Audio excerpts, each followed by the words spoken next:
সমস্যা কি আপনার? প্রতিদিন এভাবে ফলো করেন কেন মেয়েকে? লোকে কি ভাববে?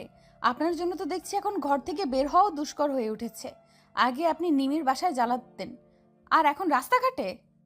ইন্দুপ্রভার কথায় লোকটার মধ্যে কোনো ভাবান্তর হলো না, বরং লোকটা ইন্দুপ্রভার হাতে থাকা বাজারের ব্যাগটা নিজের হাতে নিয়ে ইন্দুপ্রভার হাত ধরে হাঁটতে লাগলো।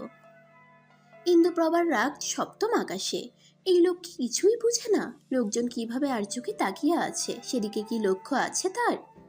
ইন্দুপ্রভা লোকটার থেকে নিজের হাত ছাড়ানোর চেষ্টা করতে লাগলো, কিন্তু ফলাফল শূন্য। বাড়ির মোড়ে আসতেই লোকটা ইন্দুপ্রভার হাত ছেড়ে দিয়ে বলে, নাও, এখন বাসায় যাও। আর হ্যাঁ, বাসা থেকে একা একা বের হবা না, সাথে ছোট ভাই বা আন্টিকে নিয়ে আসবা। আর তা না হলে আমাকে ফোন দিবা। আমার ফোন নাম্বার আছে না তোমার কাছে? আরে ধুর, আমিও না থাকবে কি করে? কাল তো নতুন সিম কিনেছি, বাকি 10টা সিম তো তোমার ব্লক লিস্টে। এই, তুমিও সিম চেঞ্জ করেছো তাই না? তাই তো বলি, নাম্বার বন্ধ কেন? ইন্দুপ্রভার মাথা ধরে গেল লোকটার বকবক শুনতে শুনতে। কোন কুলক্ষণে যে এই লোকের সাথে তার দেখা হয়েছিল! সেই 3 মাস ধরে লোকটা ইন্দুপ্রভাকে পাগল বানিয়ে ছাড়ছে। ইন্দুপ্রভা কোনো কথা না বাড়িয়ে বাজারের ব্যাগ নিয়ে বাসার দিকে যেতে যেতে বলে, আগে বাসায় যান, ডক্টর দেখান। দিনকে দিন আপনার পাগলামি বেড়ে চলছে। আপনার আম্মা জানলে কি হবে ভেবে দেখেছেন? পেছন থেকে তুহিন কিছুটা জোরে বলে ওঠে, আম্মা জানলে জানবে, সমস্যা কোথায়? আর হ্যাঁ, আমার মনের ডক্টর তো আপনি। একটু চিকিৎসা করে দেখুন তো, এই হৃৎপিণ্ডটায় কি আছে যে সারাক্ষণ ইন্দুপ্রভা ইন্দুপ্রভা করে? ইন্দুপ্রভা দাঁড়িয়ে যায়। আপনার হৃৎপিণ্ডটায় আস্ত গোবর ভরা আছে, তাই ইন্দুপ্রভা ইন্দুপ্রভা করে। আর আসবেন না আমার সামনে। বারবার আপনার সামনে আসবো, আপনার বাসার সামনে এসে দাঁড়ায় থাকবো, আপনি পারলে আটকান। তুহিনের এমন গা ছাড়া কথা দেখে ইন্দুপ্রভার রাগ হলো। আপনার আম্মাকে কিন্তু আমি বলে দিব তার ছেলে শহর থেকে ডাক্তারি পড়ে গ্রামের মেয়েদের উত্ত্যক্ত করে। তুহিন ভ্রুকুটি করে জিজ্ঞেস করে, আমি আর কাকে উত্ত্যক্ত করছি? এই যে, আমি আপনার বারণ করার পরেও আমার পেছন পেছন রোজ আসেন, বাসার সামনে দাঁড়িয়ে থাকেন। আপনার জন্য যে গ্রামের সবাই আমাদের দিকে আঙুল তুলবে, এটা কি ভেবে দেখেছেন একবারও? তাহলে আমার আম্মাকে তোমাদের বাসায় পাঠাই। আপনার আম্মাকে আমাদের বাসায় পাঠাবেন কেন? কেন, আবার বিয়ের দিন তারিখ ঠিক করার জন্য? আমি অবাক হচ্ছি, আপনার মতো পাগলকে ডাক্তার হবার জন্য সার্টিফিকেট কে দিল? আপনি হসপিটালের রোগী রেখে একটা মেয়ের পেছন দিনরাত পড়ে থাকেন, চাকরি চলে যাবে না? তোমায় কে বলল আমি রোগী না দেখে শুধু তোমার পেছনে পড়ে থাকি? রোগী দেখা শেষ করেই তোমায় দেখতে আসি, আবার যখন সময় হয় তখন চলে যাই। এতে কি লাভের লাভ কিছু হচ্ছে? লাভ লোকসানের কথা এত ভাবলে হয় না, কখনো কখনো ক্ষতি করেও লাভ পাওয়া যায়। লাভ মিন্স লাভ। ক্ষতিই হবে শুধু, লাভ কখনোই হবে না। ইন্দুপ্রভা থেকে পজিটিভ সাড়া কখনোই পাবেন না। তাই বলছি, অযথা আমার পেছন ঘোরা বাদ দিন। আমি কার পেছন ঘুরবো কি ঘুরবো না সেটা কি তোমার থেকে শুনে করতে হবে? পুচকি একটা মেয়ে, তার আবার এত কঠিন মন। পুচকিদের থাকে নরম সফট একটা মন। যাও, বাসায় যাও। ইন্দুপ্রভা তপ্ত শ্বাস ফেলে বাসায় চলে আসে। তুহিন যতক্ষণ ইন্দুপ্রভাকে দেখা যায় ততক্ষণ তাকিয়ে থাকে। ইন্দুপ্রভা চোখের আড়াল হতেই তুহিন চলে আসে। ইন্দুপ্রভা বাসায় আসতেই তার মা মনোয়ারা বেগম মেয়ের হাত থেকে বাজারের ব্যাগটা হাতে নিয়ে বলে, এত দেরি হলো কেন রে ইন্দু? পাড়ার মোড়ে ছেলেগুলো কি আজকেও উত্ত্যক্ত করেছিল? ইন্দুপ্রভা বারান্দায় থাকা বেঞ্চে বসে উনা দিয়ে শরীরের ঘাম মুছতে মুছতে বলে, না না মা, এখন আর ছেলেগুলো উত্তপ্ত করে না, ভালো হয়ে গেছে। মনোয়ারা বেগম মেয়ের মাথায় হাত বুলিয়ে বলে, খুব কষ্ট হয় তোর, তাই না ইন্দু, এই সংসার চালাতে? আজ তোর বাবা বেঁচে থাকলে এত কষ্ট আমাদের করতে হতো না। ইন্দুপ্রভার মাথা থেকে মায়ের হাত সরিয়ে হাতের উল্টো পিঠে চুমু খেয়ে বলে, না মা, কোনো কষ্ট হয় না। মুখে যতই বলিস কষ্ট হয় না, আমি তো জানি, আমি তো মা, তোর মনের কষ্টটা তো বুঝি। সারাদিন স্কুলে ক্লাস করিয়ে আবার টিউশনি করানো, নিজের জন্য তো সময়ই নেই তোর। সময় নেই কে বলেছে? এই যখন সারাটা রাত তোমায় জড়িয়ে ধরে ঘুমাবো, এইটাই তো সারাদিনের ক্লান্তি এক নিমেষেই শান্তিতে পরিণত করে দিবে। আচ্ছা ওঠ, যা ফ্রেশ হয়ে আয়, খাবার বাড়ছি, খেতে হবে তো। ইন্দুপ্রভা মাথা নাড়িয়ে গোসলখানায় যায়। গোসল করতে হবে, সারাদিনের ধুলো ময়লা সব উড়ে এসে শরীরে ভিড়েছে। এই স্মৃতি, দাঁড়াও তো, তোমার কাছে ইন্দুর নাম্বার আছে, দাও তো আমায়। হসপিটালে যাওয়ার পথে হঠাৎ রাস্তায় ইন্দুর ফ্রেন্ড স্মৃতিকে দেখে কথাটা বলে ওঠে তুহিন। স্মৃতি তুহিনকে দেখে স্মিত হেসে বলে। আসলে ভাইয়া, ইন্দুর নাম্বারটা আমার কাছে নেই। তুহিন দুহাত বুকে গুজে শটান হয়ে দাঁড়িয়ে বলে। দেখো স্মৃতি, মিথ্যা বলো না, জানো না মিথ্যা বলা মহাপাপ। তোমার মতো এত সুইট মেয়ে মিথ্যা বলবে আমি কল্পনা তো ভাবতে পারিনি। ছে। ভাইয়া, ইন্দু আপনাকে তার নাম্বার দিতে না করেছে। যদি জানে আমি আপনার নাম্বার দিয়েছি, তাহলে আমার সাথে ফ্রেন্ডশিপ নষ্ট করে দিবি ইন্দু। আরে ছোট প্যাকেট, জানবে না, তুমি দিয়ে যাও। ইন্দু বুঝতে পারবে না যে নাম্বার তুমি দিছো। সত্যি তো ভাইয়া? সত্যি। 0179, এটা ইন্দুর নাম্বার। ভাইয়া, ইন্দু যেন খুনা করে টের না পায়, আমি দিছি। নিশ্চিন্তে বাড়ি যাও, চিল করো, ইন্দু জানবে না। আচ্ছা ভাইয়া, আমি আসি। তুহিন নাম্বারটা ইন্দু প্রভা লিখে ব্ল্যাক ইমোজি দিয়ে সেভ করে। এবার জ্বালাতে পারবে ফোন দিয়ে। আর যদি এই নাম্বার ব্লক করছে তাহলে সোজা বাসায় গিয়ে ইচ্ছে মতো বকে আসবে হার্টলেস মেয়েটাকে। কি রে, তুই কই? রাত তো অনেক হলো, বাসায় আসবি কখন? হসপিটালে নিজের কেবিনে বসেছিল তুহিন। মায়ের ফোন আসতেই ফোন রিসিভ করে কানে নিতেই কথাটা বলে ওঠে তনয়া বেগম। তুহিন কাঁধের সাথে ফোন চেপে এক হাত দিয়ে ফাইল চেক করতে করতে বলে। মা, তুমি খেয়ে ঘুমিয়ে পড়ো, আসতে লেট হবে, আর দরজা লাগিয়ে ঘুমিয়ে পড়ো। আমার কাছে এক্সট্রা চাবি আছে যাওয়ার জন্য। প্রতিদিন রাতে এত লেট করিস কেন বলতো? চিন্তা হয় বাপ, বিয়েটি করে নে, আর এই চিন্তা থেকে মুক্তি দে আমায়। আশ্চর্য মা, আমি এখনো ছোট, বিয়ের বয়স হয়নি, আর তুমি বিয়ের কথা বলছো? এটা কোনো কথার কথা বললা তুমি? মারবো এক চর। বিয়ের বয়স হয়নি বলে ছেলের। এই শোন, তোর যেই বয়স তখন তোর বাপ এক বাচ্চার বাপ ছিল।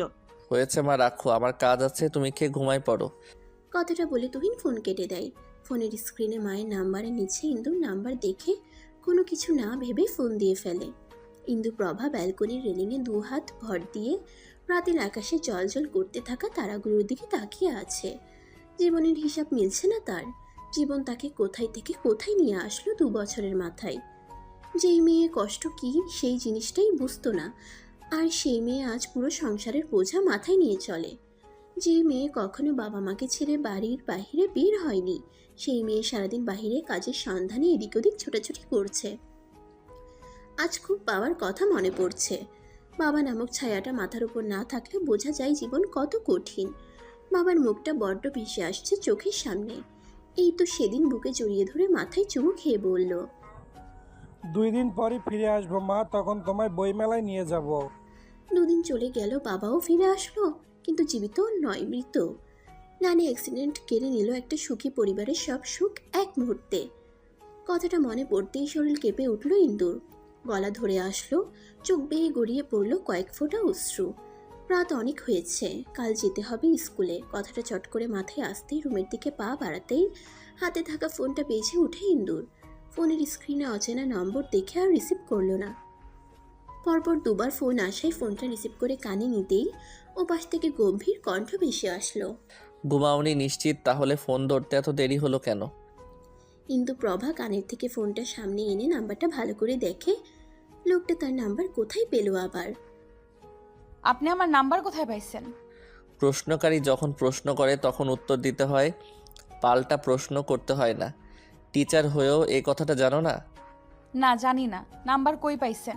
আপনার জ্বালায় অতিষ্ঠ আমি, বুঝতে পারেন না? আর কখনো ফোন দিবেন না বলে রাখলাম। এভাবে কথা বলো কেন? একটু সফটলি কথা বলো, আবেগ দিয়ে। আমার মনে এত আবেগ নাই, বুঝছেন? ফার্দার আর কল দিবেন না। অবশ্যই কল দিব। এবার যদি নাম্বার ব্লক করছো তো দেখো কি করি। কি করবেন? বেশি কিছু না, তোমার বাসায় গিয়ে তোমার ফোনটা হাতে নিয়ে ব্লকটা ছুটাই আসবো, আর তোমার আম্মুকে জিজ্ঞেস করব তোমার কথা এত তিতে কেন, ছোটবেলায় মুখে মধু কেন দেয়নি। পাগল আপনি? আপনার মতো পাগলের সাথে কথা বললে আমিও পাগল হয়ে যাব। রাখেন ফোন। তুহিন ফোনটা কানে নিয়ে কেবিনের জানালার পাশে দাঁড়িয়ে আকাশে থাকা চাঁদটার দিকে তাকিয়ে থমথমে গলায় বলে, পাগল? ছেলেটাকে সামলাও না হিন্দু, সে যে দিনকে দিন পাগল হয়ে যাচ্ছে তোমার জন্য। চোখে কি দেখো না তোমার জন্য আমার মনে সঞ্চিত হওয়া ভালোবাসা? এত অবুঝ কেন তুমি? একটু বুঝো আমায়। দেখুন তুহিন, আপনি শুধু শুধু সময় নষ্ট করছেন। আমি আপনাকে ভালোবাসতে পারবো না, কতবার বলেছি, বোঝেন না কেন? আপনি তো ছোট বাচ্চা নন। আমার থেকেও বেটার, সুন্দর, শিক্ষিত মেয়ে ডিজার্ভ করেন। এই মেয়ে, আমি কখনো বলছি তোমার থেকে বেটার সুন্দর শিক্ষিত মেয়ে চাই? আমার শুধু এই ইন্দুপ্রভাকে চাই। তার মন আমি ঠিক জয় করে নিব। ভালোবেসেছি তোমায় ছেড়ে দেওয়ার জন্য নয়, বুঝলে?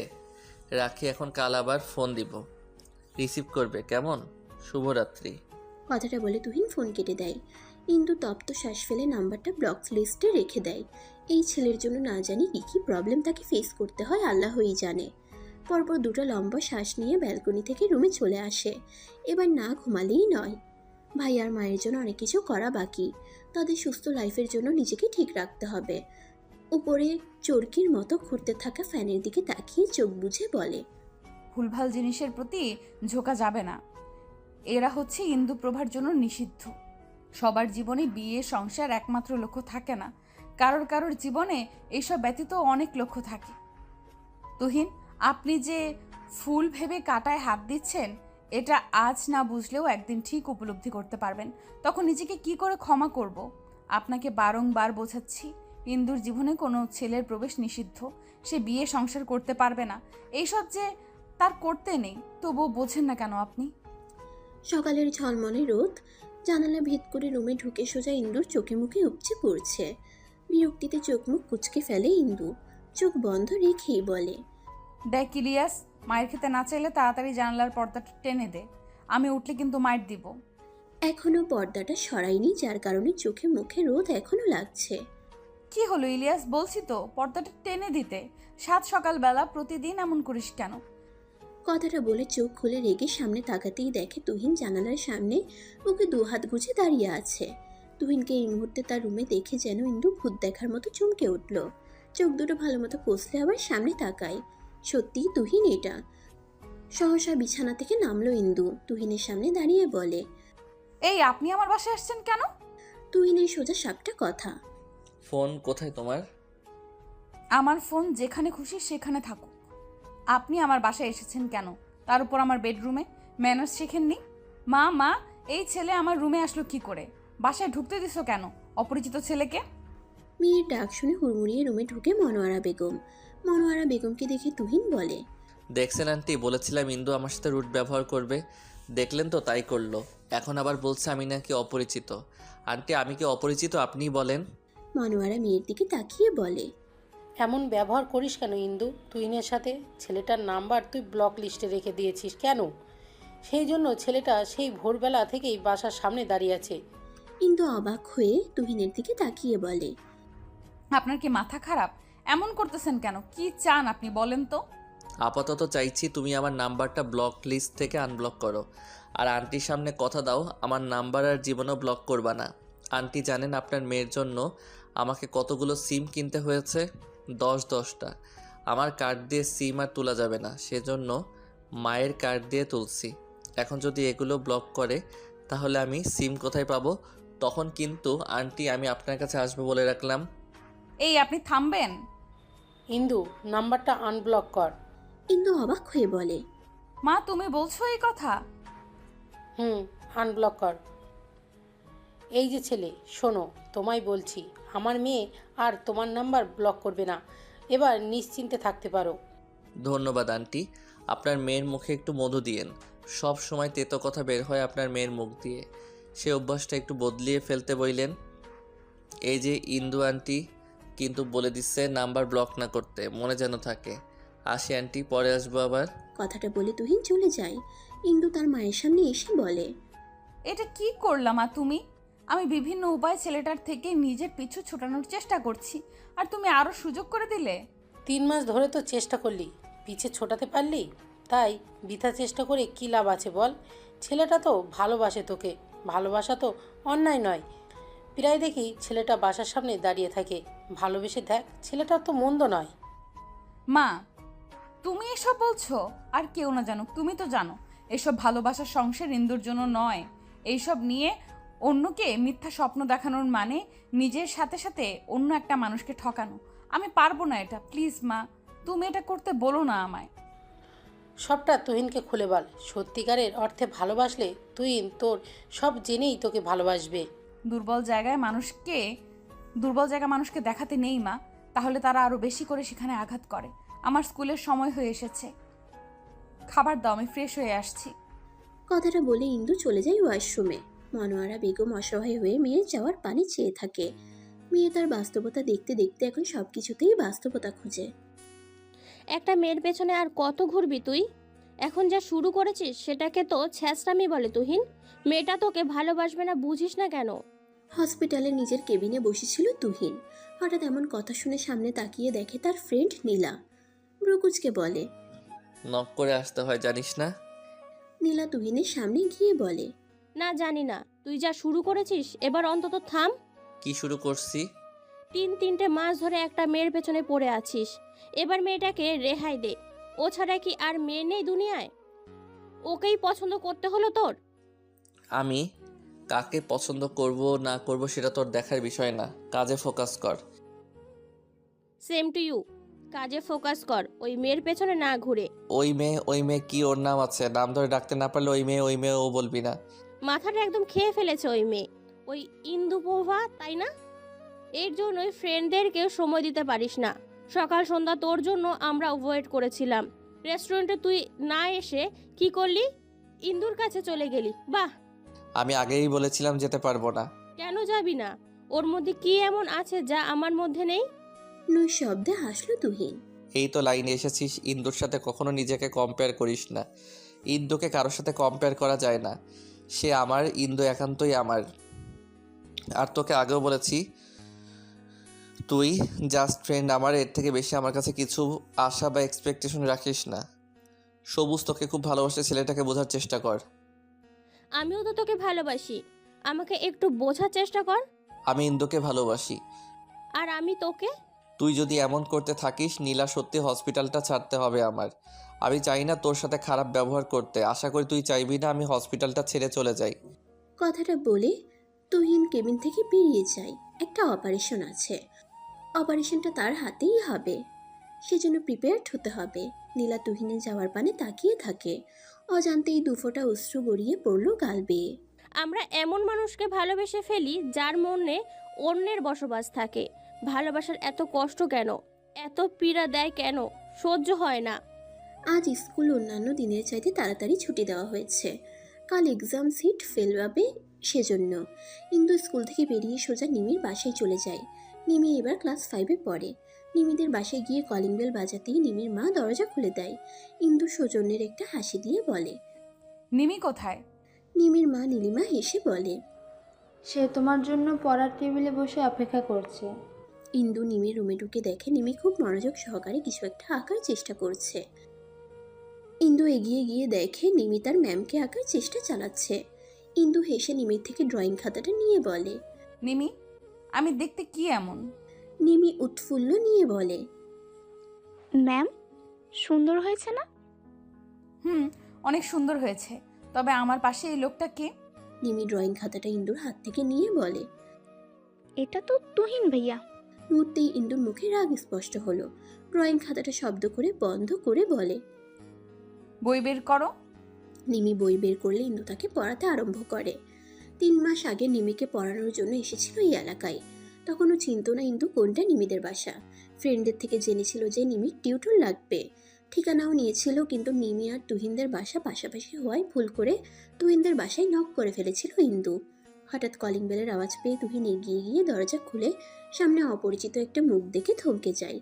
গোল জামা পরিহিত মেয়ে, চুলগুলো খোপা করা, কপালের মাঝ বরাবর কালো তিল, মুখে রয়েছে ঘামের ছিটে ফোঁটা। এতেই যেন মেয়েটাকে লাগছে অপসরি। মেয়েটার থেকে চোখ সরানো যেন দুষ্কর হয়ে যায়। তুহিনকে এভাবে তাকিয়ে থাকতে দেখে ইন্দু গলা ছেড়ে কেশে নেয়। এটা কি নিমিদের বাসা? তুহিন চোখ বন্ধ করে জোরে নিঃশ্বাস নিয়ে বলে, এটা নিমিদের বাসা না, পাশের বাসাটা নিমিদের। কিন্তু আপনি কে? ও সরি, আসলে আমি বুঝতে পারিনি, দুঃখিত। কিন্তু আপনি কে? নিমির নতুন টিউটর। নাম কি আপনার? জি। কানে কম শোনেন নাকি? বলেছি আপনার নাম কি? সেটা আপনাকে কেন বলবো? আচ্ছা, না বললেন জেনে নিব। পড়ালেখা করেন কোন ক্লাসে? ইন্দুর রাগ উঠে গেল। লোকটা এত কথা জিজ্ঞেস কেন করছে? ইন্দু প্রশ্নের কোনো উত্তর না দিয়ে সোজা নিমিদের বাসায় চলে আসে। সেই থেকে রোজ নিমিদের বাসায় আসার সময় গেটের সামনে দাঁড়িয়ে থাকতো, কথা বলার জন্য চেষ্টা করত, কিন্তু ইন্দু তুহিনকে ইগনোর করে চলে আসতো। কাছের কিছু ফ্রেন্ডরা নিমির থেকে বাসার ঠিকানা নাম কি করে সব জেনেছে। সেই থেকে লোকটা পেছনে পড়ে আছে, ভালোবাসি বলে বলে পাগল করে ফেলছে। কতবার ইন্দু বলেছে যে সে তাকে ভালোবাসে না, এমনকি মিথ্যাও বলেছে যে ইন্দু অন্য কাউকে ভালোবাসে, তার বিয়ে ঠিক হয়েছে। ছেলেটা সেই মিথ্যাও ধরে ফেলছে। ম্যাম, অঙ্ক করা শেষ। হঠাৎ নিমির কথাই ঘোর ভাঙে ইন্দুর। খাতাটা নিয়ে অঙ্কগুলো দেখে আর কিছুক্ষণ পড়িয়ে বাসায় চলে আসে। আজকাল তোকে এত অন্যমনস্ক লাগে কেন তুহিন? কিছু হয়েছে? তুহিন ডাইনিং টেবিলে বসে ভাত না খেয়ে অনেকক্ষণ যাবৎ ভাতের প্লেটে হাত নাড়াচ্ছিল। সেটা দেখে তুহিনের মা তনয়া বেগম কথাটা বলে ওঠে। তুহিন মায়ের দিকে তাকিয়ে বলে, আচ্ছা মা, তোমার ইন্দুপ্রভাকে কেমন লাগে? তনয়া বেগম ভ্রুকুটি করে বলে, নিমির টিউটর? হুম। বেশ ভালোই তো মেয়েটা, গোছগাছ পরিপাটি। কিন্তু তুই হঠাৎ ইন্দুপ্রভার কথা বলছিস কেন? তাকে তোমার ছেলের বউ করলে কেমন হবে? তনয়া বেগম আশ্চর্য হয়। মানে কি? ইন্দুপ্রভাকে তুই বিয়ে করতে চাইছিস? মা, আই থিঙ্ক তোমার আপত্তি থাকার কথা নয়। আমার আপত্তি নেই। তাহলে মা, ইন্দুর বাসায় প্রস্তাব নিয়ে যাও। সে না হয় যাব, কিন্তু কোনো কিন্তু নয় মা, দেখতেছো তো আমি ঠিকমতো খাওয়া দাওয়া করি না, অন্যমনস্ক হয়ে থাকি, তুমিই তো বললা। দেখো, চোখের নিচে মেয়েদের মতো ডার্ক সার্কেল হয়ে গেছে। তুমি তো সেদিন বললা বিয়ে দিবা, তাহলে? আচ্ছা বাপ, আমি কালই যাব ইন্দুর বাসায়। শুধু গেলেই হবে না মা, ইন্দুকে রাজিও করাতে হবে তোমার। সে কি? আমি কেন রাজি করাবো? ইন্দু আমায় বিয়ে করতে রাজি না মা, তুমি তাকে বোঝাবা, রাজি করাবা। আমি কিন্তু ইন্দুকে না পেলে দেবদাস হয়ে যাব মা, তখন কিন্তু কেঁদে কেটেও আমায় রোমিও বানানো যাবে না। আচ্ছা আমি দেখছি, তুই আগে খেয়ে নে। আসসালামু আলাইকুম ভাবি, আমি তুহিনের মা। চিনেন তো তুহিনকে?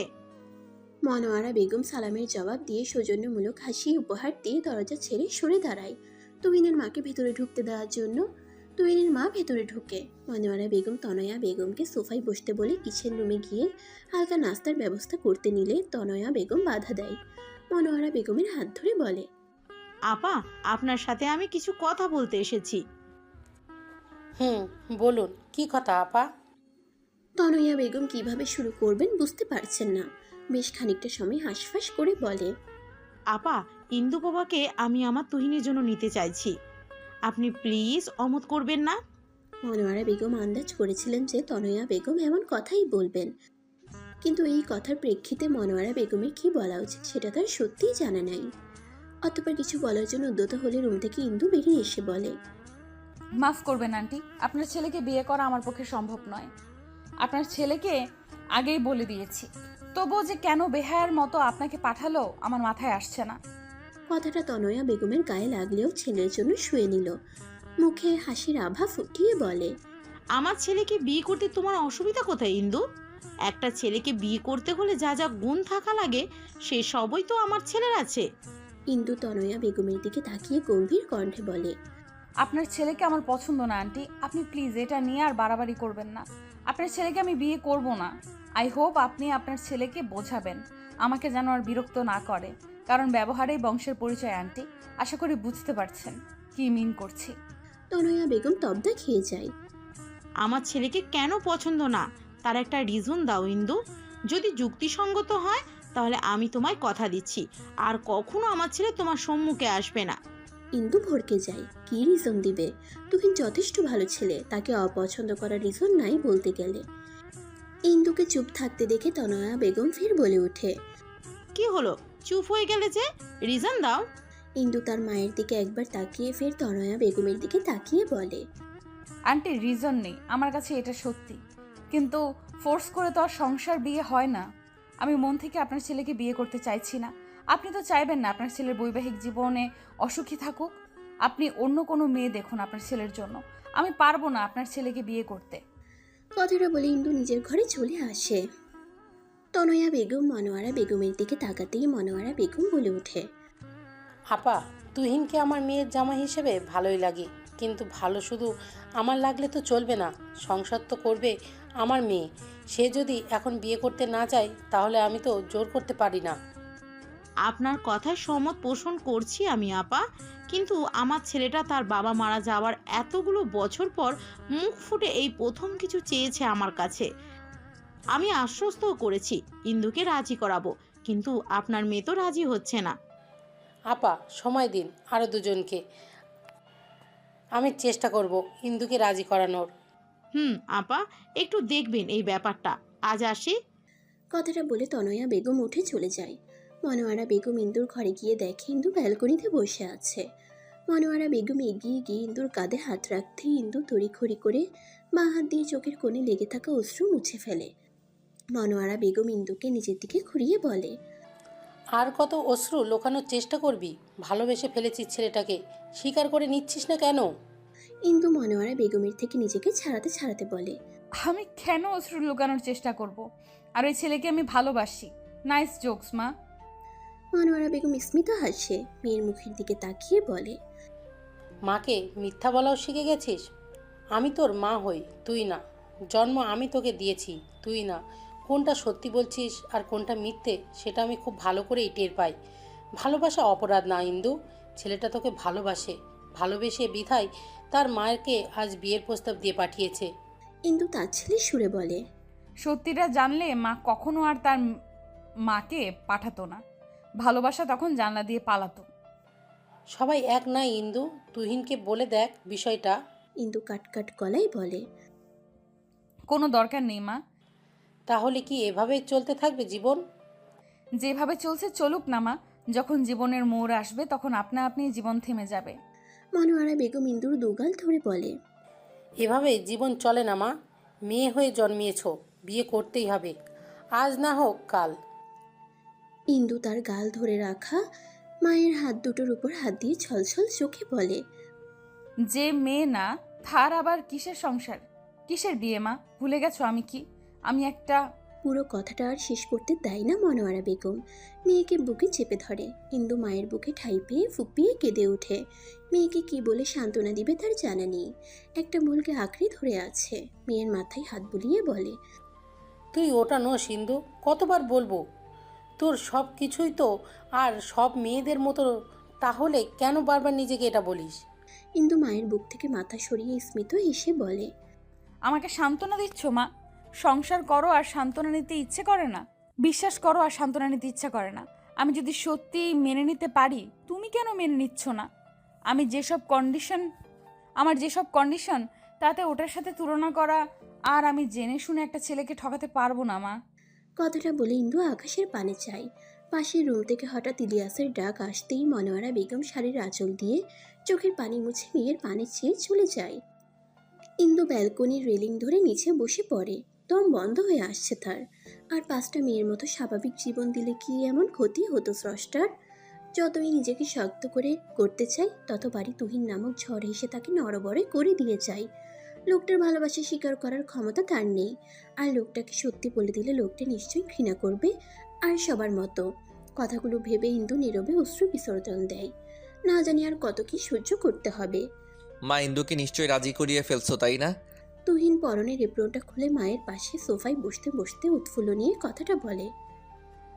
তনোয়ারা বেগম সোফা থেকে উঠতে উঠতে বলে, রাজি হয়নি ইন্দুপবা, সে বিয়ে করবে না তোকে। মুহূর্তেই চোখ মুখে আধার নেমে আসে তুহিনের। মেয়েটা এমন কেন? মুখে তবুও হাসি এনে তুহিন বলে, আমি বলেছিলাম না মা, ইন্দু রাজি হবে না, রাজি করাতে হবে। তনয়া বেগম ঘুরে ছেলের পানে চেয়ে নির্বিকারে বলে, জোর করে রাজি করানো যায় না তুহিন। ইন্দু ডিরেক্টলি বলে দিচ্ছে যে তোকে ভালোবাসে না, আর বিয়ে তো দূরে থাক। কিন্তু মা, আমি তো ইন্দুকে ভালোবাসি, আমার ভালোবাসার কি মূল্য নেই? তনয়া বেগম ছেলের কাঁধে হাত রেখে বলে, একতরফা ভালোবাসার মূল্য নেই তুহিন। তুই ভালোবাসলেও ইন্দু ভালোবাসে না। ভালোবাসা না থাকলে তো আর সংসার হয় না। তুহিন সোফা থেকে উঠতে উঠতে কাটকাট গলায় বলে, দেখো মা, আমি ঠিক ইন্দুর মন জয় করে নিব, তাকে ঠিক রাজি করাবো আমায় ভালোবাসার জন্য। একদিন সে নিজের মুখে বলবে সে আমায় ভালোবাসে, দেখে নিও। আর কোনো মেয়ে নেই পৃথিবীতে? ইন্দুকে কেন ভালোবাসতে হলো? ভালোবাসা কি আর বলে কই আসে মা? আমার শুধু ইন্দুকে চাই, অন্য কাউকে না। কথাটা বলে তুহিন চলে যায় নিজের রুমে। তনয়া বেগম ছেলের যাওয়ার পানে চেয়ে তপ্ত শ্বাস ফেলে। এই মেয়ে, আমার মায়ের কাছে এটা বলেছো কেন যে তুমি আমায় বিয়ে করতে পারবে না? ইন্দু স্কুলে যাচ্ছিল হেঁটে, হঠাৎ এমন কথা কর্ণকুহর হতে থেমে যায়। পেছনে ঘুরে তুহিনের দিকে চেয়ে বলে, যা সত্যি সেটাই বলছি। আপনাকে কেন আমি বিয়ে করতে যাব? I don't like you. Tuhin দুহাত কোমরে দিয়ে ভ্রুকুটি করে বলে। আই ডোন্ট লাইক ইউ কথাটাকে কি অন্যভাবে বলা যায় না? ডোন্টটা বাদ দিয়েও তো বলতে পারতা যে আই লাইক ইউ। ইন্দু আর কথা বাড়ালো না, সামনে ঘুরে হাঁটতে লাগলো। তুহিন ইন্দুর পেছন পেছন হাঁটতে লাগলো। ইন্দু বুঝেও কিছু বলল না, চুপচাপ চলতে লাগলো। স্কুলের সামনে আসতেই ইন্দু পেছন ঘুরে বলে, এবার চলে যান, আমি স্কুলের সামনে এসে গেছি। এবার চলে যান, আমি স্কুলের সামনে এসে গেছি। আম্মাকে আবার পাঠাবো, এবার আর না করো না প্লিজ ইন্দু। কথাটা কানে আসতেই ঝড়ের বেগে তুহিনের থেকে নিজের হাতটা সরিয়ে নিল ইন্দু। মুহূর্তেই মুখের ভঙ্গিমা চেঞ্জ হয়ে গেল। তুহিনের দিকে তাকিয়ে ঝাঁঝালো কণ্ঠে বলে উঠল, আপনি কি বেহায়া? সামান্য লজ্জা নেই আপনার? গন্ডারের চামড়া নাকি আপনার শরীরে? আপনার মাকে কাল আমি বলে দিয়েছি না আপনাকে বিয়ে করতে পারবো না, তবুও বেহায়ার মতো পেছন ঘোরেন। বাসা থেকে কি এটাই শিখিয়ে দিয়েছে আপনার মা? বেহায়া ছ্যাঁচড়া ছেলে একটা। মিনিমাম লজ্জা থাকলে আমার সামনে আর আসবেন না প্লিজ, এই রিকোয়েস্টটা অন্তত রাখবেন। কথাটা বলে ইন্দু স্কুলের ভেতরে ঢুকে যায়। তুহিন অবাক হয়ে ইন্দুর যাওয়ার পানে তাকিয়ে থাকে। কোথায় যেন পড়েছিল তুহিন, যা তোমার তা তোমারই থাকবে দিন শেষে, আর যা তোমার না সেটা শিকলে বেঁধে রাখলেও দিন শেষে তা তোমার হবে না। কথাটা তাহলে হুবহু মিলে যাচ্ছে। ইন্দু কি তাহলে দিন শেষে আমার হবে না? কথাটা মনে আসতেই বুকটা বিষাদে ভরে গেল তুহিনের। ইন্দুকে ছাড়া বেঁচে থাকা ইম্পসিবল। মানুষ যদি ভালোবাসা দিয়ে পাথরে ফুল ফোটাতে পারে, তাহলে আমিও আমার ভালোবাসা দিয়ে ঠিকই তোমার মন জয় করতে পারবো ইন্দু। ভালোবেসেছি, তোমায় নিজের করেই ছাড়বো। কথাটা বলে হসপিটালে চলে যায় তুহিন। হসপিটালে এসে নিজের কেবিনে যেতেই দেখে তার ফ্রেন্ড সাগর বসে আছে।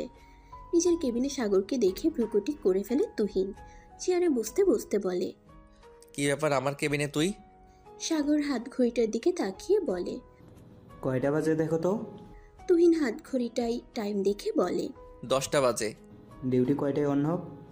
1 ঘন্টা লেট হয়েছে। স্যার আজ রেগে গেছে। এভাবে তুই যদি প্রতিদিন লেট করিস তাহলে স্যার তোকে ডাক্তারি ছেড়ে দিতে বলেছে। সুমন স্যার বলেছে এটা? ওকে দেন, আমি রিজাইন লেটার পাঠিয়ে দিব। সাগর অবাক হয়ে বলে, সিরিয়াসলি তুই জবটা ছেড়ে দিবি?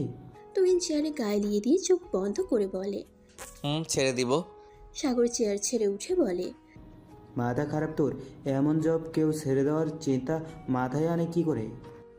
ইন্দু মেয়েটা যে ওর মাথা চিবিয়ে চিবিয়ে খেয়ে ফেলেছে তার সুখ থাকতে ভূতে কেলাচ্ছে। কথাটা বলতে বলতে তুহিনের কেবিনে ঢুকে নিলা। তুহিন চোখ বন্ধ রেখেই মুচকে এসে বলে, মেয়েটা যদি মুখ ফুটে বলতো চাকরি কেন, তোমার জানটা আমায় দিয়ে দাও, আমি হাসতে হাসতে আমার জানটা তাকে দিয়ে দিতাম। কিন্তু আফসোস মেয়েটা তেমন কিছুই আমায় বলেনি। চাকরি আমি আমার নিজের ইচ্ছাই ছাড়ছি, আর স্যার নিজেও তো বলেছে ছেড়ে দেওয়ার জন্য। সাগর টেবিলের উপরে এক হাত ভরে দিয়ে বলে, স্যার এমনি এমনি বলেনি তুহিন, তোর অনিয়ম স্যারের চোখে পড়েছে বারংবার। একটা মেয়ের পেছনে পড়ে কি থেকে কি হয়ে গেছিস। একবার নিজেকে আয়নায় দাঁড় করিয়ে ভাবতো ভালোবাসা অন্যায় নয়, কিন্তু একপক্ষিক ভালোবাসা মারাত্মক ক্ষতি করে। এই যেমন তুই একপক্ষিক ভালোবেসে যাচ্ছিস ইন্দুকে, মেয়েটা তো তোকে ভালোবাসে না, তাহলে কেন মেয়েটার পেছনে পড়ে নিজের ফিউচার নষ্ট করছিস? আন্টির কথা ভাব, আন্টি তোকে এত টাকা পয়সা খরচ করে ডাক্তারি পড়িয়েছে কি এই দিন দেখার জন্য? তুহিন বসা থেকে উঠে দাঁড়ায়, নিজেকে দেখিয়ে বলে, আচ্ছা দেখো তো আমি কি দেখতে শুনতে খারাপ, চেহারা বাজে? এটা কেমন কথা বলছিস তুই? আমাদের ফ্রেন্ড সার্কেলের মধ্যে সবচেয়ে সুদর্শন পুরুষ তুই। তাহলে ইন্দু কেন ভালোবাসে না আমায়? নীলা অন্য মনস্ক হয়ে বলে, ইন্দু মেয়েটা যে ওর মাথা চিবিয়ে চিবিয়ে খেয়ে ফেলেছে তাই সুখে থাকতে ভূতে কিলাচ্ছে। তোর চেহারার ব্যক্তিত্ব সব সৌন্দর্য, কিন্তু যারা ভালোবাসা পাওয়ার জন্য মানুষের কাছে ছ্যাঁচড়া বেহায়া হয়ে যায় তাদেরকে মূলত বেহায়া হওয়ার কারণেই ভালোবাসে না মানুষ। উদার হওয়া নিশ্চয়ই দিতে হবে না। কথাটা বলে নীলা বেরিয়ে যায় কেবিন থেকে। সাগর তুহিনের কাঁধে হাত রেখে বলে, একটা ভুল ডিসিশনের ওপর কিন্তু তোর পুরো লাইফ নির্ভর করছে। ভেবেচিন্তে ডিসিশন নিস। ভেবেচিন্তে ডিসিশন নিস। কথাটা বলে সাগরও চলে যায়। তুহিন তপ্ত শ্বাস ফেলে। কেউ কারো পরিস্থিতি বুঝতে পারে না যতক্ষণ না সেই ব্যক্তি অপর ব্যক্তির মতো সেম পরিস্থিতিতে পড়ে। বিকেলের দিকে আকাশটা কালো মেঘে ঢেকে আছে। চারিদিক দিয়ে বইছে বাতাস। বাতাসের সাথে যুক্ত হয়েছে রাস্তার ধুলোবালি। এই বাতাসগুলো সংকেত দিচ্ছে গর্জে বৃষ্টি বা ঝড় আসবে। ইন্দু স্কুল থেকে বেরিয়ে তাড়াতাড়ি বাসার উদ্দেশ্যে হাঁটা ধরে। বৃষ্টি নামার আগেই বাসায় যেতে হবে। আজ আর নিমিকে পড়াতে যাবে না। বাসার কাছে আস্তে আস্তেই গর্জে বৃষ্টি নামা ধরল। ইন্দু আর না হেঁটে রাস্তার পাশে দোকানের সামনে গিয়ে আশ্রয় নিল। বেশ খানিকটা সময় দাঁড়িয়ে থাকার পরও বৃষ্টি থামার নাম গন্ধ নেই। বৃষ্টির ফোঁটাগুলো বাতাসের কারণে ইন্দুর শরীরকে ভিজিয়ে দিচ্ছে। এভাবে দাঁড়িয়ে থাকলে বাসায় আর সন্ধ্যার আগে ফিরতে পারবে না। ইন্দু বৃষ্টি মাথায় নিয়েই হাঁটা ধরল। কয়েক কদম যেতেই হঠাৎ নিজের উপর বৃষ্টির ফোঁটা পড়তে না দেখে উপরে তাকিয়ে দেখে তার মাথার উপর ছাতা। পাশে ঘুরতেই দেখে তুহিন ইন্দুর মাথায় ছাতা নিয়ে দাঁড়িয়ে আছে আর সে বৃষ্টিতে ভিজছে। ইন্দু ছাতার নিচ থেকে সরে যেতে চাইলে তুহিন বলে, সরে যেও না, বৃষ্টিতে ভিজলে জ্বর আসবে। ইন্দু বিরক্তি নিয়ে বলে, আপনি আবার আসছেন কেন? আপনি যে ভিজছেন, আপনার জ্বর আসবে না? ছাতাটা আপনার, আপনি কেন ভিজছেন? আমার বাসা কাছেই, চলে যেতে পারবো আমি। তুহিন কথা না বাড়িয়ে ছাতাটা ইন্দুর হাতে ধরিয়ে দিয়ে বলে, চুপচাপ বাসায় যাও। আন্টি হয়তো চিন্তা করছে আর আমাকে নিয়ে তোমার টেনশন করতে হবে না, কিন্তু তোমাকে নিয়ে আমার টেনশন করতে হবে। কথাটা বলে তুহিন পেছন ঘুরে বাসার দিকে চলে যায়। ইন্দু তুহিনের যাওয়ার পানে তাকিয়ে বলে, আমায় কেন ভালোবাসতে গেলেন তুহিন? আমার সত্যিটা জানলে মানতে পারবেন তো? তখন কষ্ট ঘৃণা লাগবে না? আকাশটা আজ মেঘলা। কালো মেঘগুলো উড়ে চলেছে আকাশ জুড়ে। দুদিন আগেও তো আকাশ ঠিক ছিল, সব স্বাভাবিক ছিল। আজ হঠাৎ কেন যে সকালটা এভাবে শুরু হলো কে জানে। ইন্দু রেডি হয়ে নিল। ডাইনিং টেবিলে গিয়ে খাবারটা চটপট খেয়ে কাঁধে ব্যাগটা নিয়ে বেরিয়ে পড়ল। হেঁটে যেতে বেশি সময় লাগে না স্কুলে, তাই ইন্দু হেঁটে যাচ্ছে। হাঁটার মাঝে বারবার মনে হচ্ছে এই বুঝি কোথাও থেকে হুট করে তুহিন এসে ইন্দুর পাশে পায়ে পা মিলিয়ে হাঁটবে। বারংবার আশেপাশে তাকালো, ফলাফল শূন্য। তুহিনের ছিটে ফোটাও নেই। নিজের কার্যকর্ম দেখে নিজেই বিরক্ত ইন্দু প্রভা। লোকটাকে মিস করতে শুরু করলো নাকি ইন্দু? হাতে থাকা ফোনটাই একবার সময় দেখে তাড়াতাড়ি হাঁটা ধরল। স্কুলে এসে নিজের ক্লাসে চলে গেল ক্লাস নিতে। ক্লাসে মন বসছে না ইন্দুর, কিছু একটা শূন্যতা অনুভব করছে। কালো আকাশটার মতো তার মনটাও কেমন যেন হয়ে যাচ্ছে। ক্লাস থেকে বেরিয়ে করিডোরে এসে দেওয়াল ঘেঁষে দাঁড়ালো। 3 তলার উপর থেকে নিচের দিকে তাকিয়ে কিছু দেখতে লাগলো। এর মধ্যে কখন যে পাশে তার কলিগ সিয়াম এসে দাঁড়িয়েছে ইন্দু বুঝতে পারেনি। হঠাৎ কাশির আওয়াজ ইন্দুর ধ্যান ভাগে। পাশে তাকিয়ে সিয়ামকে দেখে ভরকে যায়। ইন্দুকে ভরকে যেতে দেখে সিয়াম বলে, রিল্যাক্স ইন্দু, তুমি এখানে অন্যমনস্ক হয়ে দাঁড়িয়েছিলে, তাই আসলাম। অন্য কিছু নিয়ে কি চিন্তিত তুমি? ইন্দু মুচকি এসে বলল, না না, তেমন কিছু না, আসলে মাথাটা ধরেছে অনেক, তাই আর কি। সিয়াম কিছুক্ষণ চুপ রইল, কিছু একটা ভেবে বলল, একটা কাজ করা যায় ইন্দু, পাশেই একটা ক্যাফে আছে, ওখানে দারুণ কফি পাওয়া যায়, তোমার মাথা ব্যথা গায়েব হয়ে যাবে। সিয়ামের কথাটা মন্দ লাগলো না ইন্দুর কাছে। এখন একটা কফিরই ভীষণ দরকার। ইন্দু ক্লাস থেকে নিজের ব্যাগটা নিয়ে ক্যাফের উদ্দেশ্যে হাঁটা ধরলে পেছন থেকে সিয়াম ডেকে ওঠে। ইন্দু পেছন ঘুরে জিজ্ঞাসু দৃষ্টিতে তাকালে সিয়াম গালভরা হাসি উপহার দিয়ে বলে, তোমাকে এটার সন্ধান দিলাম আমি, আর আমাকে না নিয়েই চলে যাচ্ছ? ইন্দু স্মিত এসে বলে, সরি, আসলে ভুলে গেছি আপনাকে ডাকতে। সেটাই দেখলাম, তাই নিজেই পিছু ডেকে চলে আসলাম। তাহলে যাওয়া যাক ক্যাফেতে। ইন্দু মাথা নাড়িয়ে হাঁটা ধরল। বুকের মাঝে কেমন যেন চিনচিন ব্যথা অনুভব হচ্ছে। কাজে মন বসলো না। এখন অর্ধেক রাস্তায় এসে আর ক্যাফেতে যেতে ইচ্ছে করছে না। কাউকে ভীষণ মিস করছে, কিন্তু কাকে? আনমনে হাঁটতে হাঁটতে ক্যাফে অবধি চলে আসলো। ক্যাফের সবার লাস্টে থাকা একটা ফাঁকা বেঞ্চে গিয়ে বসে পড়লো সিয়াম আর ইন্দু। সিয়াম ওয়েটারকে ডেকে 2টো কফি অর্ডার দিয়ে বকবক করতে লাগলো। ইন্দুর বিরক্ত লাগছে, তবুও ভদ্রতার খাতিরে চুপ রইল। ওয়েটার কফি দিয়ে গেলে ইন্দু সেটা মুখে নিয়ে সামনে তাকাতেই তুহিনকে দেখতে পেয়ে মুখে এক চিলতে হাসি ফুটে ওঠে। কিন্তু পরক্ষণেই হাসিটা মিলে যায়, ঘন অন্ধকার হয়ে যায় মুখখানা। তুহিনের পাশে অতি সুন্দরী একটা রমণী বসে আছে। তুহিন মুখ নাড়িয়ে কিছু বলছে আর মেয়েটা এক ধ্যানে তাকিয়ে আছে তুহিনের দিকে। ইন্দুর এটা সহ্য হলো না। মেয়েটার উপর না চাইতেও রাগ হলো। কফি আর খাওয়া হলো না ইন্দুর। সিয়ামকে রেখেই হনহন করে বেরিয়ে গেল ক্যাফে থেকে। তুহিন এতটাই মগ্ন ছিল রিপোর্টটার দিকে যে এখানে যে কেউ একজন তাকে জেলাস হয়ে রেগে তারই পাশ কাটিয়ে চলে গেছে সে বুঝতেও পারল না। রিপোর্ট থেকে মুখ সরিয়ে সামনে থাকা লামিয়া নামের মেয়েটার দিকে তাকিয়ে বলে, চিন্তা করবেন না, রিপোর্টটা আমি ভালো মতোই দেখেছি। আপনার বাবার তেমন সমস্যা নেই, আপনি অযথা টেনশন করছেন। লামিয়া নামের মেয়েটা তুহিনের থেকে রিপোর্টটা নিয়ে সৌজন্যমূলক হাসি উপহার দিয়ে টুকটাক কথা বলে চলে যায়। তুহিন তপ্ত শ্বাস ফেলে। একটা সপ্তাহ ধরে তার উপর দিয়ে কাজের প্রেশার যাচ্ছে অনেক। তার উপর এই মেয়ে বারবার ফোন দিয়ে বাবাকে অযৌক্তিক টেনশন সময় বের করে এসে বুঝিয়ে বলতে হলো শুধু শুধু টেনশন করছো। ইন্দুকে দেখা হয় না 7টা দিন ধরে। মেয়েটা নিশ্চয়ই খুশি হচ্ছে। এদিকে তুহিন যে ইন্দুকে দেখতে না পেয়ে দহনে পড়ছে সেটা যদি মেয়েটা একটু জানতো। ইন্দু আর স্কুলে গেল না। বাসা যাবার পথে একটা খোলা প্রান্ত মাঠ পড়ে। সে উদ্যান মাঠে গিয়ে একটা গাছের তলায় বসলো। ফোন বের করে সময় দেখে নিল। স্মৃতিকে বলেছিল এখানটায় আসতে, মেয়েটা আসছে না দেখে বিরক্ত লাগছে। মিনিট 10 বসে অপেক্ষা করলো। এর মধ্যে স্মৃতিও চলে আসলো। স্মৃতি ইন্দুর পাশে বসে বলে, কি ব্যাপার ম্যাডামের আজ আমার কথা মনে পড়লো যে? ইন্দু দৃষ্টি সামনে রেখেই জবাব দেয়, আচ্ছা স্মৃতি, আমরা মানুষগুলো এমন কেন? স্মৃতি জিজ্ঞাসু দৃষ্টি নিয়ে বলে, কেমন? ইন্দু এবার নড়ে চড়ে বসলো। শুকনো ঠোঁটটা জিহ্বা দিয়ে ভিজিয়ে নিল। পরপর লম্বা শ্বাস নিয়ে বলল, প্লিজ খ্যাপাস না আমায়। আচ্ছা বল। আজ তুহিন নামের ছেলেটার সাথে একটা মেয়েকে দেখে বুকের ভেতরটায় কেমন যেন ব্যথা করলো। স্মৃতি স্মিত হাসলো ইন্দুর কথা শুনে। ইন্দুর পিঠে হাত দেয়। স্মৃতি ইন্দুর ভাবসাব দেখে কিছুটা আন্দাজ করতে পেরে বলে, মানুষ বড়ই বিচিত্র প্রাণী। এদের মনে কি থাকে এরা নিজেরাই বুঝতে পারে না। তবে যাই বলিস, তুহিন ছেলেটা কিন্তু দারুণ। অন্যান্য ছেলের থেকে ব্যতিক্রম কিছুটা। মুহূর্তেই ইন্দুর মুখের ভাবভঙ্গি পরিবর্তন হয়ে যায়। মনে পড়ে ক্যাফের ঘটনা। বসা থেকে উঠে দাঁড়ায়। কাঁধের ব্যাগটা শক্ত করে ধরে বলে, সব ছেলে এক, পাত্তা না পেলেই নতুন মেয়ের পেছন ঘোরা শুরু করে। তুই বাসায় চলে যা। কথাটা বলে ইন্দু হাঁটা ধরে। হঠাৎ রেগে যাওয়ার বিষয়টা বুঝলো না স্মৃতি। এই যে আমরা মানুষকে ভালোবেসে গ্রহণ করতে পারি না, আবার তাদেরকে অন্য কারোর সাথে দেখলে রাগ করে বসি। এই মেয়ে কবে যে নিজের ভালো বুঝবে কে জানে। তুই নাচ তাড়াতাড়ি কাজ সেরে বিকেলেই হসপিটাল থেকে বেরিয়ে পড়ে। ফোনের লক খুলে সোজা ইন্দুর নাম্বারে কল লাগায়। মেয়েটাকে দেখে না 2 দিন ধরে। ইন্দু বিছানায় অন্যমনস্ক হয়ে বসেছিল। ফোনে রিংটোন বেজে ওঠায় ফোনের স্ক্রিনে নাম্বারটা ভালো মতো না দেখি ফোন রিসিভ করে হ্যালো বলতেই ওপাশ থেকে তুহিন বলে ওঠে, ইন্দু তুমি কি একটু নিচে আসতে পারবা? আমি তোমার বাসার নিচে দাঁড়িয়ে। ইন্দু বিছানা থেকে উঠে হন্তদন্ত হয়ে ব্যালকনিতে আসে। নিচের দিকে তাকিয়ে দেখে তুহিন ফোন কানে নিয়ে তার দিকে তাকিয়ে আছে।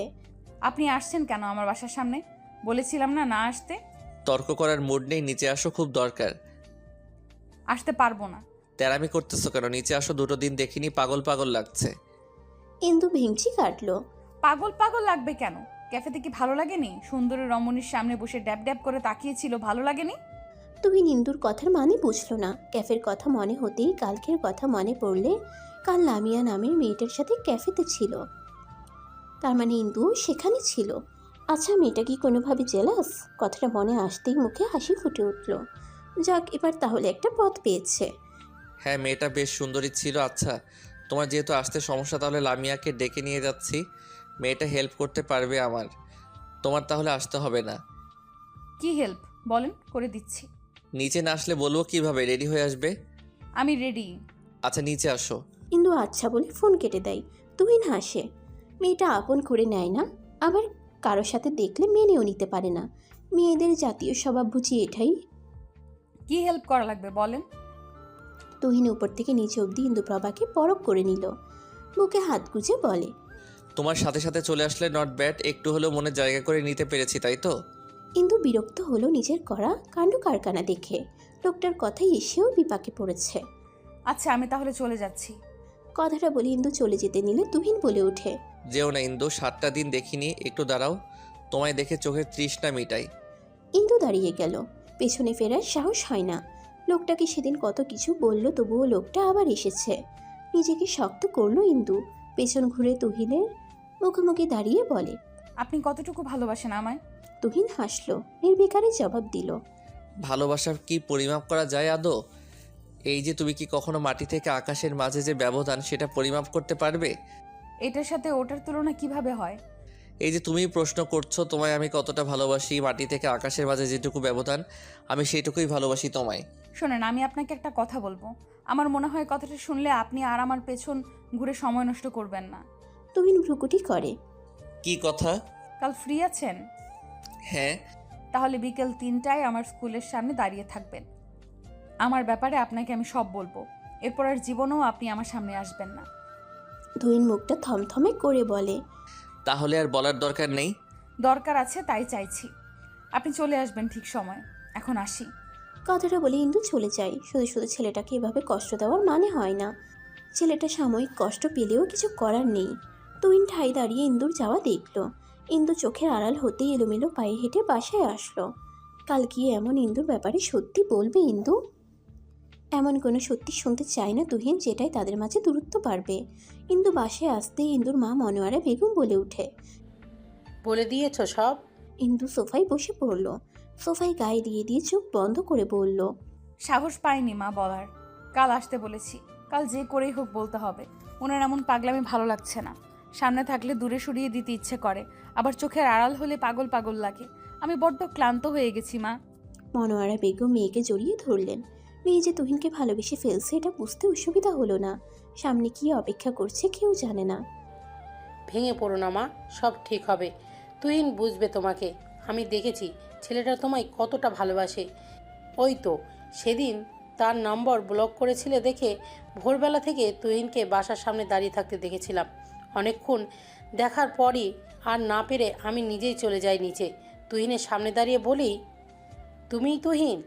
ইন্দুর মাকে আকস্মিক সামনে দেখে কিছুটা ভড়কে যায় তুহিন।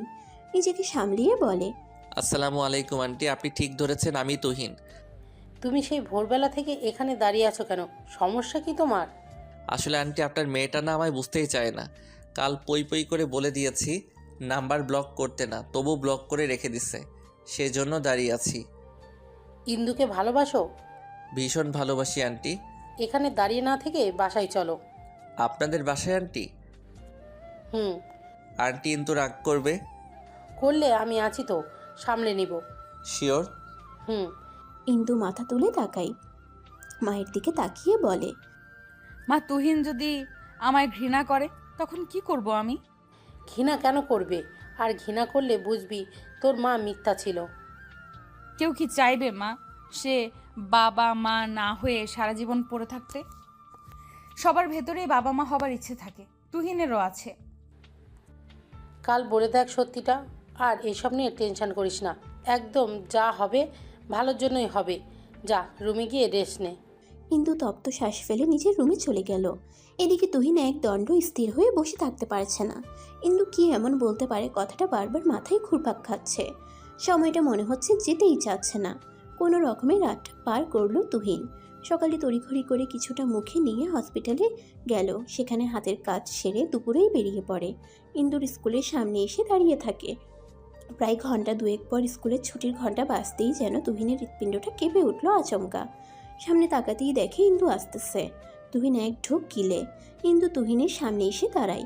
এক পলক তুহিনের দিকে তাকিয়ে চোখ নিচে নামায়। চলুন, স্কুলের পাশে যে খোলা উদ্যান আছে ওখানে।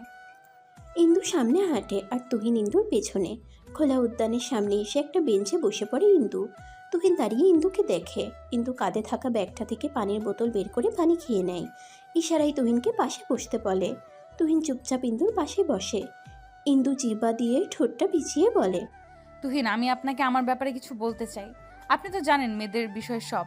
পিরিয়ড নামক শব্দটার সাথে তো আপনি পরিচিত। তুহিন মাথা নাড়িয়ে হ্যাঁ বলে। ইন্দু তপ্ত শ্বাস ফেলে আবার বলতে লাগে, আমার বয়স 24 হতে চললো। আমার এখনো পিরিয়ড হয়নি। আই থিঙ্ক আপনি বুঝতে পেরেছেন। আর 4-5টা সাধারণ মেয়ের মতো না। আমাদের সমাজে যাদের পিরিয়ড হয় না তাদের কিসের সাথে তুলনা করে আপনি তো জানেন। বাংলা ভাষায় বলতে গেলে হিজড়া। আমি আপনাকে শুরু থেকেই বুঝিয়ে এসেছি, আপনি বুঝলেন না, তাই আমাকেই বলতে হলো। আমাকে বিয়ে করলে কখনো বাবা হবার স্বাদ গ্রহণ করতে পারবেন না। আর আমি চাইবো না আমার জন্য আপনার ক্ষতি হোক। এই পিরিয়ডই একটা মেয়ের বাচ্চা হওয়ার সক্ষমতা প্রুফ করে। আমার পিরিয়ড হয়নি, আমি মা হতে অক্ষম। আপনি চাইবেন না এমন একটা মেয়েকে ভালোবাসতে বা জীবনসঙ্গী হিসেবে পেতে। তার থেকে পালাতে মিথ্যা বলছে ইন্দু। স্মিত হেসে বলল, মিথ্যা কেন বলছো ইন্দু? আমার থেকে পালাতে? দেখো আমি তোমাকে ভালোবাসি, মিথ্যা বলো না প্লিজ। ইন্দু বসা থেকে উঠে দাঁড়ালো। আমি মিথ্যে বলছি না তুহিন, আমি সত্যি বলেছি। আপনাকে মিথ্যে বলে আমার কি লাভ? আমি সত্যিই মা হতে অক্ষম। মা হবার মতো অ্যাবিলিটি আমার নেই। সৃষ্টিকর্তা সেই সুযোগ আমায় দেয়নি। তুহিন নির্বাক, কি বলা উচিত মাথায় আসছে না। মেয়েটা মা হতে অক্ষম? পিরিয়ড না হলে তো মা হওয়া ইম্পসিবল। এমনি অন্য সমস্যা থাকলে চিকিৎসা করে না হয় সারানো যেত, কিন্তু পিরিয়ড এটা কি করে ঠিক করা যায়? আমার না হয় বাচ্চা অ্যাডপ্ট করবো ইন্দু। তুহিনের চোখে মুখে অসহায়ত্ব। ইন্দু তাচ্ছিলের হাসি মুখে এনে বলে, জীবনটা কোনো সিনেমা না বা গল্প না তুহিন, আবেগ দিয়ে জীবন চলে না। বাচ্চা অ্যাডপ্ট আর নিজের বাচ্চা এক হয় কখনো? আমার সমস্যা আপনার তো না। আপনি অন্য কাউকে বিয়ে করলে বাবা হতে পারবেন, আর আমাকে করতে চাইলে সারা জীবন আফসোস করতে করতে পার করতে হবে। লাস্টবারের মতো কিছু চাইবো, দিবে ইন্দু? ইন্দু ভ্রুকুটি করে বলল, কি? একটুখানি জড়িয়ে ধরতে চাই, প্লিজ না করো না। কথাটা বলে তুহিন ইন্দুর উত্তরের অপেক্ষা করলো না, ইন্দুকে জড়িয়ে ধরল। ইন্দু চোখ বন্ধ করে ফেলল, দুফোঁটা অশ্রু গড়িয়ে পড়ল চোখের কার্নিশ পেয়ে। মিনিট 5 পর তুহিন ইন্দুকে ছেড়ে দিল। ইন্দুর চোখে মুখে আশ্রে পড়া চুলগুলো আলতো হাতে কানের পেছনে গুজে দিয়ে কপালে উষ্ঠ ছুঁয়ে দিয়ে বলে, সাবধানে বাসায় যাবে, ভালো থেকো। কথাটা বলে তুহিন চলে যায়। তুহিনের যাওয়ার পানে ইন্দু তাকিয়ে থাকে। নিজের ভাগ্য নিয়ে আজ নিজেরই উপহাস করতে ইচ্ছে করছে। খুব কান্না করতে ইচ্ছে করছে ইন্দুর। চিৎকার করে কান্না করলে হয়তো মনের ভিতরে থাকা কষ্টগুলো একটু বেরিয়ে আসতো, আর 5টা মেয়ের মতো স্বাভাবিক হলেও তো পারত। তুহিনও বুঝলো না, মা তার মানে ভুল ছিল। তুহিনের ভালোবাসা কর্পূরের মতো উবে গেছে সত্যিটা শোনার পর। কোনো ছেলের পক্ষে তো সম্ভব না এমন মেয়ে বিয়ে করা। তুহিনের দোষ নেই এখানে। কথাগুলো আনমনে ভেবে এলোমেলো পায়ে বাসার পথে হাঁটা ধরল ইন্দু। কয়েকদিন কষ্ট হবে, তারপর সব ভুলে আবার নতুনভাবে বাঁচবে সবাই। চারদিকে আধার নেমে এসেছে। শীতকাল 5টা বাজতে না বাজতেই চারদিকে আধার ঘনিয়ে আসে। মসজিদের মাইক থেকে আজান ভেসে আসছে। খোলা উদ্যান মাঠটায় বসে থাকতে থাকতে কখন যে সন্ধ্যা নেমে এসেছে বুঝতে পারিনি ইন্দু। কাঁধের ব্যাগটা ভালো করে কাঁধে নিয়ে বাড়ির মুখে হাঁটা ধরলো। হাঁটতে গিয়ে বুঝলো তার পা আর চলছে না, ক্রমশ দুর্বল হয়ে পড়ছে, হাঁটার শক্তি পাচ্ছে না। কোনো রকম থেমে থেমে বাসা অবধি চলে হেঁটে আসলো। সদর দরজায় আসতেই দেখে মনোয়ারা বেগম ইন্দুকে দেখা মাত্রই ছুটে চলে আসে। মেয়ের বিধ্বস্ত চেহারা দেখে বুকটা মুচড়ে উঠল। তাহলে কি সে ভুল ছিল? চোখ ফুলে গেছে, দেখেই বোঝা যাচ্ছে অনেকক্ষণ কেঁদেছে মেয়েটা। মনোয়ারা বেগম জড়িয়ে ধরল মেয়েকে। বেশ কিছুক্ষণ জড়িয়ে ছেড়ে দিয়ে মেয়ের মুখ 2 হাতের মধ্যে নিয়ে বলে, এমন বিধ্বস্ত লাগছে কেন? তুহিন ফিরিয়ে দিয়েছে? ইন্দু মুখ থেকে তার মায়ের হাত সরিয়ে বলে, কোন ছেলে এমন মেয়েকে অ্যাকসেপ্ট করে? কথাটা বলে মনোয়ারা বেগমকে কথা বলার সুযোগ না দিয়ে নিজের রুমে চলে যায় ইন্দু। মেয়েকে একা থাকতে দেওয়া শ্রেয় বলে আর আটকায়নি মনোয়ারা বেগম। ইন্দু রুমে এসে ব্যাগটা টেবিলে রেখে ওয়াশরুমে ঢুকে ক্ষণে ক্ষণে কান্নাগুলো উপচে বেরিয়ে আসতে চাইছে। না, এবার আর কাঁদল না ইন্দু, যত সম্ভব নিজেকে আটকালো। ঘণ্টাখানেক পর ওয়াশরুম থেকে বের হয়ে সোজা বিছানে গিয়ে শুয়ে পড়ল। মাথা ধরছে খুব, না ঘুমালে যন্ত্রণাগুলো তাড়া করে বেড়াবে। মনোয়ারা বেগম রাতের দিকে মেয়ের রুমে আসেন খেতে ডাকার জন্য, কিন্তু ইন্দু না করে দেয়, তার খেতে ইচ্ছে করছে না। মনোয়ারা বেগম তপ্ত শ্বাস ফেলে। মেয়েটার জীবনে সুখেরা ধরা দিবে কবে জানা নেই। তুহিনের চোখে অসীম ভালোবাসা দেখেছিল ইন্দুর জন্য, সেগুলো মিথ্যা হয়ে গেল সব তাহলে। May I come in sir? Doctor Suman নিজের কেবিনে বসেছিল, হঠাৎ তুহিনকে দেখে বলে, হ্যাঁ আসো ভেতর। তুহিন ভেতরে আসলো। সুমন চিখের ইশারায় বসতে বলল, স্যার একটা জরুরি কথা বলার ছিল। হ্যাঁ বলো তুহিন। আচ্ছা স্যার, যাদের শারীরিক গঠন মেয়েদের মতো সব কিছু সেম, মেয়ে কিন্তু তার পিরিয়ড নামক জিনিসটা হয় না, এক্ষেত্রে কি কোনো সলিউশন আছে? সুমন ভ্রুকুটি করল, হাতে থাকা কলমটা ঘোরাতে ঘোরাতে বলল, ব্যাপারটা কি বলো তো? আসলে স্যার ব্যাপারটা হলো একটা মেয়ের বয়স, যার বয়স 24 কিন্তু এখনও পিরিয়ড হয়নি। সে কি, ডক্টর দেখানো উচিত ছিল তো। আমার মাথা কাজ করছিল না তখন, তাই ভুলক্রমে জিজ্ঞেস করতে পারিনি। আমার মনে হয় না মেয়েটার কোনো চেষ্টায় বাকি রেখেছে। বাট এই পিরিয়ডটা মূলত 12-13 বছর থেকে শুরু হয়।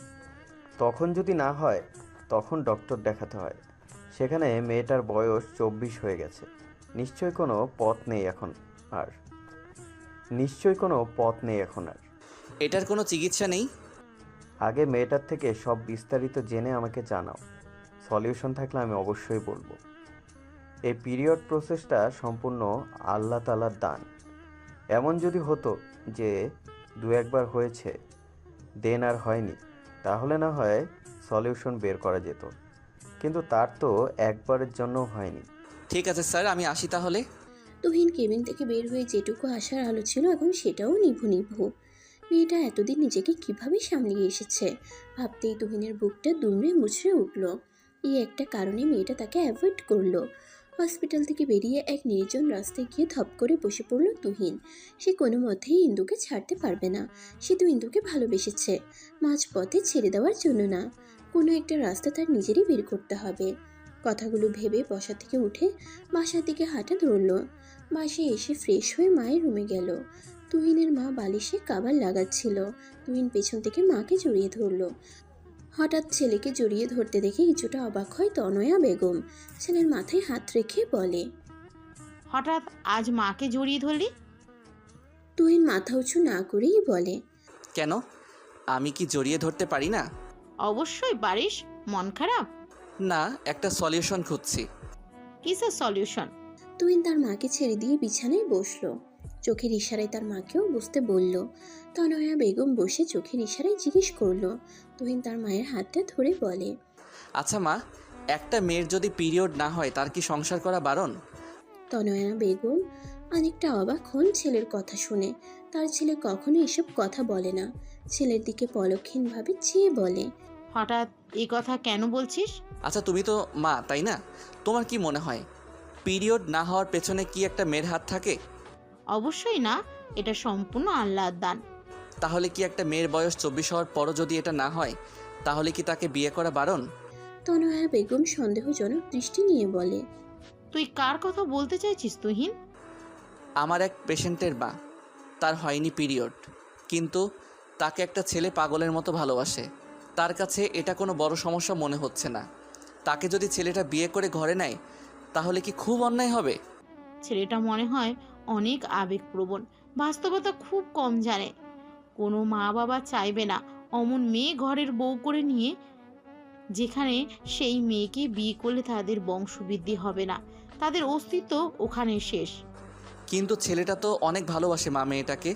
সে তো তার ত্রুটিগুলো না জেনেই তাকে ভালোবেসেছে। মেয়েটাকে ছাড়া অন্য কাউকেই সে কল্পনাই করতে পারে না। বাবা মায়ের কি উচিত না ছেলেটার ইচ্ছেটাকে প্রাধান্য দেওয়া? ছেলে যদি জেনে শুনে বা না জেনে শুনে আগুনে হাত দিতে চায় তাহলে বাবা মা অবশ্যই আটকাবে। ছেলেটার উচিত মেয়েটাকে ভুলে যাওয়া। তুহিন অবাক হয় মায়ের কথা শুনে। তুমি এই কথা বলছো মা? বাই এনি চান্স যদি আমার ছোট বোন থাকতো আর তার যদি এমন সমস্যা হতো, তুমি কি করতা? তার দোষ দিতা? অবশ্যই না। তুই এসব নিয়ে মাথা ঘামাচ্ছিস কেন? এমনি মা, একটা কথা বলবো? বল। আজ তোমাকে অন্যরকম লাগলো মা। হঠাৎ এই কথা কেন? এই যে কি নির্দ্বিধায় বলে দিলে ভুলে যেতে। একটু মেয়েটার জায়গায় নিজেকে বসিয়ে ভাবতে, হয়তো এটা বলতে পারতে না। কথাটা বলেই তুহিন চলে গেল। তনয়া বেগম থম মেরে বসে রইল। সত্যিই কি সে বাস্তবতা বোঝাতে গিয়ে নিজের মেন্টালিটিকে ছোট করে ফেললো? নতুন একটা সকাল। সবার জীবনে নতুন নতুন কিছু মন নিয়ে আসে রাত পোহানোর পর এই সকাল। কিন্তু সেই সন্ধ্যায় ঘুমিয়েছে কাল। এখন ভোর 5টা বাজে। আজানের শব্দে ঘুম ভেঙে যায় তার। বিছানা থেকে উঠে উজু করে নামাজে দাঁড়ায়। মন ভালো করার এই তো একটা মেডিসিন। তার মনের সব কথা নির্দ্বিধায় যাকে বলতে পারে। মোনাজাতে রবের নিকট বুকের মধ্যে রাখা চাপা কথাগুলো বলে মনটাকে হালকা করলো। মোনাজাত শেষ করে রুম থেকে বের হতেই দেখে রান্নাঘর থেকে টুকটাক আওয়াজ ভেসে আসছে। মনোয়ারা বেগম রান্না করছেন। ইন্দু সেদিকে একবার চেয়ে গায়ে চাদরটা জড়িয়ে বাহিরে বেরিয়ে যায়। প্রায় মিনিট 20 মতো হাঁটাহাঁটি করে বাসায় ফিরে রেডি হয়ে খেয়ে দিয়ে স্বাভাবিকভাবে স্কুলে চলে যায়। মনোয়ারা বেগম অবাক হয় মেয়ের এমন স্বাভাবিক আচরণ দেখে। মেয়ে বের হলে ঘরের দরজা আটকে ইলিয়াসকে স্কুলে পৌঁছে দেওয়ার জন্য বেরিয়ে পড়ে। আসসালামু আলাইকুম আন্টি। মনোয়ারা বেগম ছেলেকে স্কুলে পৌঁছে দিয়ে বাজারের দিকটায় আসে কিছু সবজি কিনতে। হঠাৎ পরিচিত কণ্ঠ শুনে পেছন ঘুরে দেখে তুহিন। ছেলেটা তার দিকে এগিয়ে আসলো। চোখ মুখের হাল দেখে মনে হচ্ছে রাতে ঘুমায়নি। তুহিনের দিকে পলক্ষীন তাকিয়ে সালামের জবাব দিলেন মনোয়ারা বেগম। তুহিন তার শুষ্ক ওষ্ঠ জিহ্বা দিয়ে ভিজিয়ে নিয়ে বলে, আন্টি, আপনি কি ফ্রি আছেন? আসলে আমি একটু আপনার সাথে কথা বলতে চাই। মনোয়ারা বেগম সবজির দোকান থেকে সবজি নিয়ে টাকা দিয়ে বলে, কি বলবে তুমি? আসলে আন্টি, আমি ইন্দুর ব্যাপারে সবটা জানতে চাই। মনোয়ারা বেগম ঠুকুটি করে জিজ্ঞেস করেন, যা বলার তো ইন্দু বলেই দিয়েছে তোমায়, আর কি জানতে চাও? আন্টি, ইন্দুর এত বড় একটা প্রবলেম, আপনারা ওর চিকিৎসা করাননি? তোমার কি মনে হয় আমরা চিকিৎসা করাইনি? ইন্দুর বাবা সব রকমের চিকিৎসাই ইন্দু করিয়েছে। ডক্টর কি বলছে আন্টি? আর ওর রিপোর্ট কি বলে? এটা ঠিক হবে না। ওর সব কিছুই মেয়েদের মতে স্বাভাবিক হলেও ও বাচ্চা নিতে অক্ষম। কিছু তো চিকিৎসা থাকবে আন্টি এটার। না, ইন্দুর ওই সমস্যার চিকিৎসা নেই, এটা পারিবারিকভাবেই হয়েছে। পারিবারিকভাবে এসেছে মানে? ইন্দুর একটা ফুপি ছিল, যা ইন্দুর মতোই সমস্যা ছিল। উনি কি এখন সুস্থ? আই মিন, ওনার এই সমস্যা কি ঠিক হয়েছে? না, উনি 26 বছর বয়সে গাড়ি অ্যাক্সিডেন্টে মারা যান। তারও এই পিরিয়ড হতো না। আন্টি, আপনি কি আমায় ইন্দুর মেডিকেল রিপোর্টগুলো দিতে পারবেন? তুমি রিপোর্ট নিয়ে কি করবে? দেখো তুহিন, এসব নিয়ে আর ঘাটাঘাটি করো না।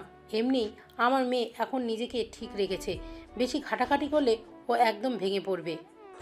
আন্টি, ইন্দু জানবে না। আমি শেষবারের মতো চেষ্টা করতে চাই। পারবে না তুহিন, শুধু শুধু সময় নষ্ট। বড় বড় ডক্টর ফিরিয়ে দিয়েছে ইন্দুকে, সেখানে এখন আশার আলো দেখার মানে মরিচিকার পেছনে দৌড়ানো। কথাটা বলে মনোয়ারা বেগম চলে যায়। তুহিন তার যাওয়ার পানে তাকিয়ে বলে, এভাবে আশা হারালে চলবে না, ভেঙে পড়লেও চলবে না। কথাটা বলে হসপিটালে চলে যায়। ডক্টর সুমনের কেবিনে এসে দরজা নক করে বলে, স্যার আসবো? ডক্টর সুমন এক পেশেন্টের রিপোর্ট দেখছিল। তুহিনের আওয়াজ শুনে বলে, হ্যাঁ আসো। তুহিন ভেতরে ঢুকে বলে, স্যার, আপনাকে কাল যে বিষয় বললাম সেটা নিয়ে কথা বলতে চাই। সুমন রিপোর্ট থেকে চোখ সরিয়ে বলে, আমিও কিছু বলতে চাই। জি স্যার, বলুন। তুমি বলছিলে মেয়েটার একেবারের জন্য পিরিয়ড হয়নি, তাই তো? হ্যাঁ। তুমি হয়তো জানো যে মহিলাদের পিরিয়ডের বয়স 14 থেকে 16 বছরের মধ্যে। কিন্তু যদি দেরি হয় তাহলে সে অ্যামেনোরিয়া আক্রান্ত। উদাহরণ দিয়ে বলি, এক বা একাধিক মাসিক না হওয়াকে অ্যামেনোরিয়া বলে সংজ্ঞায়িত করা হয়। 15 বছর বয়সের মধ্যে প্রথম পিরিয়ড না পেয়ে থাকলে তবে এটি প্রাথমিক অ্যামেনোরিয়ার হিসাবে পরিচিত। অন্যদিকে আগে পিরিয়ড হয়েছে এমন কারোর দ্বারা পরপর 3 বা তার বেশি পিরিয়ড না হওয়াকে সেকেন্ডারি অ্যামেনোরিয়া বলা হয়। এটি মূলত প্রজনন বয়সে মহিলাদের ঋতুস্রাব বাদ দেওয়া। যদিও কারণগুলি ব্যক্তিবিভেদে বিভিন্ন হয়, তবে সবচেয়ে সাধারণ কারণ হলো হরমোনের ভারসাম্যহীনতা। এটি একটি চিকিৎসাযোগ্য অবস্থা এবং চিকিৎসার কারণের উপর নির্ভর করে। ঋতুস্রাবের জন্য দায়ী বা সম্পর্কিত অঙ্গ, হরমোন এবং গ্রন্থিগুলির পরিবর্তনের কারণে এটি ঘটে। অ্যামেনোরিয়ার চিকিৎসা অ্যামেনোরিয়ার ধরনের উপর নির্ভর করে, বয়সের উপর নির্ভর করে। প্রাথমিক অ্যামেনোরিয়ার চিকিৎসা সতর্কতার সাথে অপেক্ষা করা শুরু হতে পারে, বিশেষ করে যদি দেরিতে ঋতুস্রাবের পারিবারিক ইতিহাস থাকে, প্রজনন অঙ্গ বা যৌনাঙ্গের কোনো গঠনগত সমস্যা থাকলে সার্জারি করা যেতে পারে। তবে এটি স্বাভাবিক মাসিকের নিশ্চয়তা দেয় না। স্যার, পারিবারিক ইতিহাস আছে কিছুটা। যেমন? আমি যার কথা বলেছি তার ফুপুরও এমন প্রবলেম ছিল, তারও পিরিয়ড হতো না। তাহলে এটা ঠিক হওয়ার চান্স 0%। কেন স্যার? বিজ্ঞান তো অনেক দূর এগিয়ে গেছে, তাহলে এটার সলিউশন নেই কেন? বিজ্ঞানেরও কিছু নিয়মাবলী আছে। বিজ্ঞান মানে যে সেসব পারবে এটা কোনো কথা না। উপরেও একজন আছে যিনি সব পরিচালনা করে। মেয়েটা চাইলে বাচ্চা অ্যাডপ্ট করতে পারে। সার্জারি করলেও যে পিরিয়ড হবে তার নিশ্চয়তা নেই। এটার জন্য বেস্ট চিকিৎসা কেন্দ্র কোথায়? তুমি বিড়লা ফার্টিলিটি এবং IVF-এ যাও এবং সেরা অ্যামেনোরিয়ার চিকিৎসার জন্য ডক্টর রচিতা মঞ্জালের সাথে একটি অ্যাপয়েন্টমেন্ট বুক করো। তবে মনে হয় না সলিউশন বের হবে। রঞ্জন এবং ডক্টর গায়াল বলেছেন যে প্রাথমিক অ্যামেনোরিয়ার প্রধান কারণগুলির মধ্যে রয়েছে পারিবারিক ইতিহাস, জেনেটিক সমস্যা এবং লাইফস্টাইল। অ্যামেনোরিয়া বা প্রাথমিক মেনোপজের পারিবারিক ইতিহাস, জেনেটিক বা ক্রোমোসোমাল ত্রুটি, এগুলো আপনার ডিম্বাশয়ের কার্যকারিতা এবং মাসিক চক্রকে প্রভাবিত করে। তবে তুমি গিয়ে দেখতে পারো। ধন্যবাদ স্যার, আসি তাহলে। তুহিন কেবিন থেকে বেরিয়ে সোজা ইন্দুর স্কুলের সামনে যায়। গেটের বাইরে দাঁড়িয়ে থাকে। ইন্দুর স্কুল ছুটি হতে এখনো 8 ঘন্টা বাকি। আচ্ছা, এই সমস্যায় যদি কোনো সলিউশন বের না হয় তখন কি হবে? তুহিন তো ইন্দুকে ছেড়ে থাকতে পারবে না। প্রায় 8 ঘন্টা পর ইন্দু স্কুল থেকে বের হয়। কোনো দিকে না তাকিয়ে সোজা বাসার দিকে হাঁটা ধরে। পেছন থেকে তুহিন ডেকে চলল ইন্দুকে, কিন্তু ইন্দু শুনল না। তুহিন দৌড়ে এসে ইন্দুর সামনে দাঁড়িয়ে বলে, সমস্যা কি তোমার? ডাকছি শুনছো না কেন?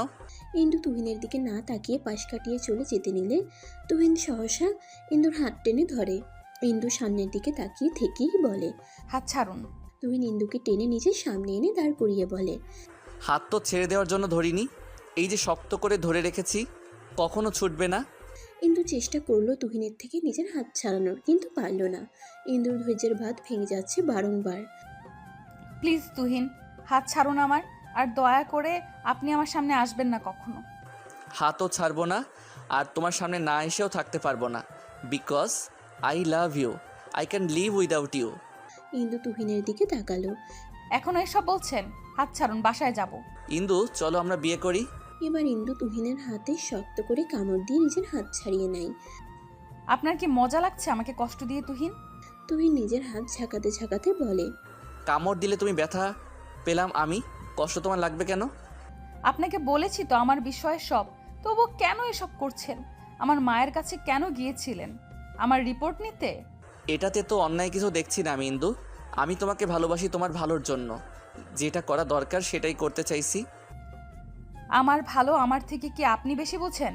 যেখানে আমি আমার পরিবার ডক্টররা হাল ছেড়ে দিয়েছে, সেখানে আপনি কেন আমার পুরনো কাসুন্দি খাচ্ছেন?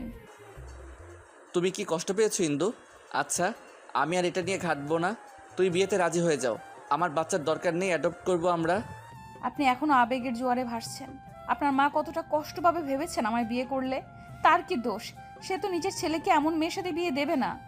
তুহিন ইন্দুর হাত দুটো ধরে বলে, মায়ের কষ্টের কথা ভাবলে ইন্দু, অথচ আমার কষ্টের কথাটা ভাবলে না একবারও? খুব ভালোবাসি তোমায়। ইন্দু ছলছল নয়নে তুহিনের দিকে তাকিয়ে বলে, আপনি সত্যিই ভালোবাসেন আমায়? নিজের থেকেও বেশি। আমার জন্য সব করতে পারবেন? জাস্ট মুখ ফুটে কিছু চেয়ে দেখো। তাহলে আমাকে ভুলে যান। আপনি আপনার মায়ের পছন্দের কোনো মেয়েকে বিয়ে করুন। কথাটা বলার সময় ইন্দুর গলা কাঁপছিল। তুহিন তাচ্ছিলের হাসি দিয়ে বলে, নিজের সত্তাকে মানুষ কি করে ভুলে ইন্দু? আমার তো জানা নেই। তুমি আমার সত্তা, তোমাকে ভুলে যাওয়া ইহকালে সম্ভব নয়। মানুষ চাইলে সব পারে, আপনি চেষ্টা করুন, আপনিও পারবেন। তুমি পারবে আমায় ভুলতে ইন্দু? সহসা উত্তর দিতে পারল না ইন্দুপ্রভা। কয়েক সেকেন্ড সময় নিয়ে বলে, হ্যাঁ পারবো, আপনাকেও পারতে হবে। সারা জীবনে সবার জীবনে প্রেম সুখের হয়ে আসে না, আপনারও আসেনি, তাই এটাকে ভুলে যাওয়াই বেটার। তোমার মতো পাষাণ হৃদয় আমার না। তুমি পারলেও আমি পারবো না, আর পারতেও চাই না। আমি তোমার পাশে থেকে তোমাকে প্রতি মুহূর্তে অনুভব করতে চাই। আপনি ভুল মানুষের প্রতি ফিলিংস এনে ফেলেছেন। আপনার তো আমার সত্যিটা জানার পরেই উচিত ছিল জীবনে আমার সামনে না আসা। সবাই তো সত্যি জানার পর চলে যায়, আমি সত্যি জানার আগেও ছিলাম, পরেও থাকবো। আমার তোমাকে চাই অ্যাট অ্যানি কস্ট। আর আমার মাকে নিয়ে সমস্যা? ব্যাপার না, ম্যানেজ করে নিব। তখন তুমি না বললে খবর বানিয়ে ফেলবো। বড্ড বোকা আপনি, জানেন সেটা? এই যে তুমি বললে আমি জানলাম। ভালো থাকবেন, আসি। কথাটা বলে ইন্দু চলে গেল। তুহিন ইন্দুর যাওয়ার পানে তাকিয়ে তপ্ত শ্বাস ফেলল। মা, আমি বিয়ে করতে চাই ইন্দুকে, আর সেটা আজই। তনয়া বেগম সোফায় বসেছিলেন। তার সামনাসামনি বসে আছে তুহিন। তুহিনের এমন কথা শোনায় মুহূর্তেই মেজাজ খারাপ হয়ে গেল তনয়া বেগমের। ভুলে ওই মেয়েকে বিয়ে করার কথা মাথায় আনবে না তুহিন। ওই মেয়ের সাথে তোমার বিয়ে ইম্পসিবল। ওই মেয়ে কখনো মা হতে পারবে না, জানো তো? তুহিন সোফায় বসে সামনে দাঁড়িয়ে থাকা নিকমির মায়ের দিকে তাকায়। ভদ্রমহিলা কিছুক্ষণ আগে ফোন দিয়ে জানিয়েছিল ইন্দু আর তার মায়ের কথা কাটাকাটি হয়েছে। ইন্দু এসেছিল নিমিকে পড়াতে। তনয়া বেগম আগেই বসেছিল নিমিদের বাসায়। ইন্দুকে দেখে হাসি মুখে জিজ্ঞেস করে, কেমন আছো ইন্দু? ইন্দু হাসি মুখে জবাব দেয়, আলহামদুলিল্লাহ ভালো আছি। আপনি? আমিও ভালো আছি। তোমার সাথে কিছু কথা আছে। ইন্দু ভ্রুকুটি করে। জি বলুন আন্টি। অনেক তো হলো, আমার ছেলেটা তো তোমায় ভালোবাসে। তুমি কি পারো না তার ভালোবাসা স্বীকার করতে? সহসা ইন্দুর চোখে মুখে কালো আধার ঘনিয়ে আসলো। তনয়া বেগমের দিকে তাকিয়ে তপ্ত শ্বাস ফেলে বলে, আন্টি, আমি আপনাকে একটা কথা বলতে চাই। তনয়া বেগম কিছুটা উৎফুল্ল হলো, আগ্রহ নিয়ে বলল, হ্যাঁ বলো, কি বলতে চাও? আন্টি, আপনার ছেলেকে বোঝান, আমাকে বিয়ে করলে সে কখনো বাবা হতে পারবে না। কথাটা শোনা মাত্রই তনয়া বেগম যেন আকাশ থেকে টুপ করে পড়ে। ইন্দুর দিকে তাকিয়ে বলে, বুঝলে কি করে তুই কখনো বাবা হতে পারবে না? ইন্দু জিহবা দিয়ে ঠোঁট দুটো ভিজিয়ে নেয়, পরপর দুটো ঢোক গিলে বলে, আন্টি, মা হতে গেলে যে অ্যাবিলিটিগুলো দরকার হয় সেই অ্যাবিলিটি আমার মধ্যে নেই। আমার আজ অবধি পিরিয়ড হয়নি। কথাটা যেন ঝংকারে নেই তনয়া বেগমের কানে ঢুকলো। পর মুহূর্তেই মনে পড়ল সেদিন রাতে বলা তুহিনের কথা। তুহিন তার মানে ইন্দুর কথা বলছিল। তুমি কি তাহলে হিজড়া? কথাটা একদম বুকে গিয়ে বিঁধে ইন্দুর। নিমির মা তনয়া বেগমের দিকে তাকিয়ে বলে, ভাবি কি বলছেন এটা? পিরিয়ড না হলে যে সে হিজড়া, এটা কে বলল? কিন্তু এটার কি চিকিৎসা করাওনি? বুঝতে পারছো কত বড় সমস্যার মধ্যে দিয়ে যাচ্ছ তুমি? ইন্দু স্মিত হেসে বলল, জি, চিকিৎসা করানো হয়েছে, কিন্তু এটা ঠিক হবে না। আমি আমার বাস্তবতাকে মেনে নিয়েছি। তুহিনকে বোঝাবেন আন্টি, সেও বুঝবে। তনয়া বেগম হন্তদন্ত হয়ে বাসা থেকে বেরিয়ে যায়। নিমির মা ইন্দুর মাথায় হাত বুলিয়ে বলে, তুহিন কিন্তু তোমায় অনেক ভালোবাসে ইন্দু। ছেলেটাই আমায় বলেছে সব তোমার ব্যাপারে। সে এই বিষয়টার জন্য মোটেও ছেড়ে দিবেন না তোমায়। ইন্দু কিছু না বলে চলে গেল নিমিকে পড়াতে।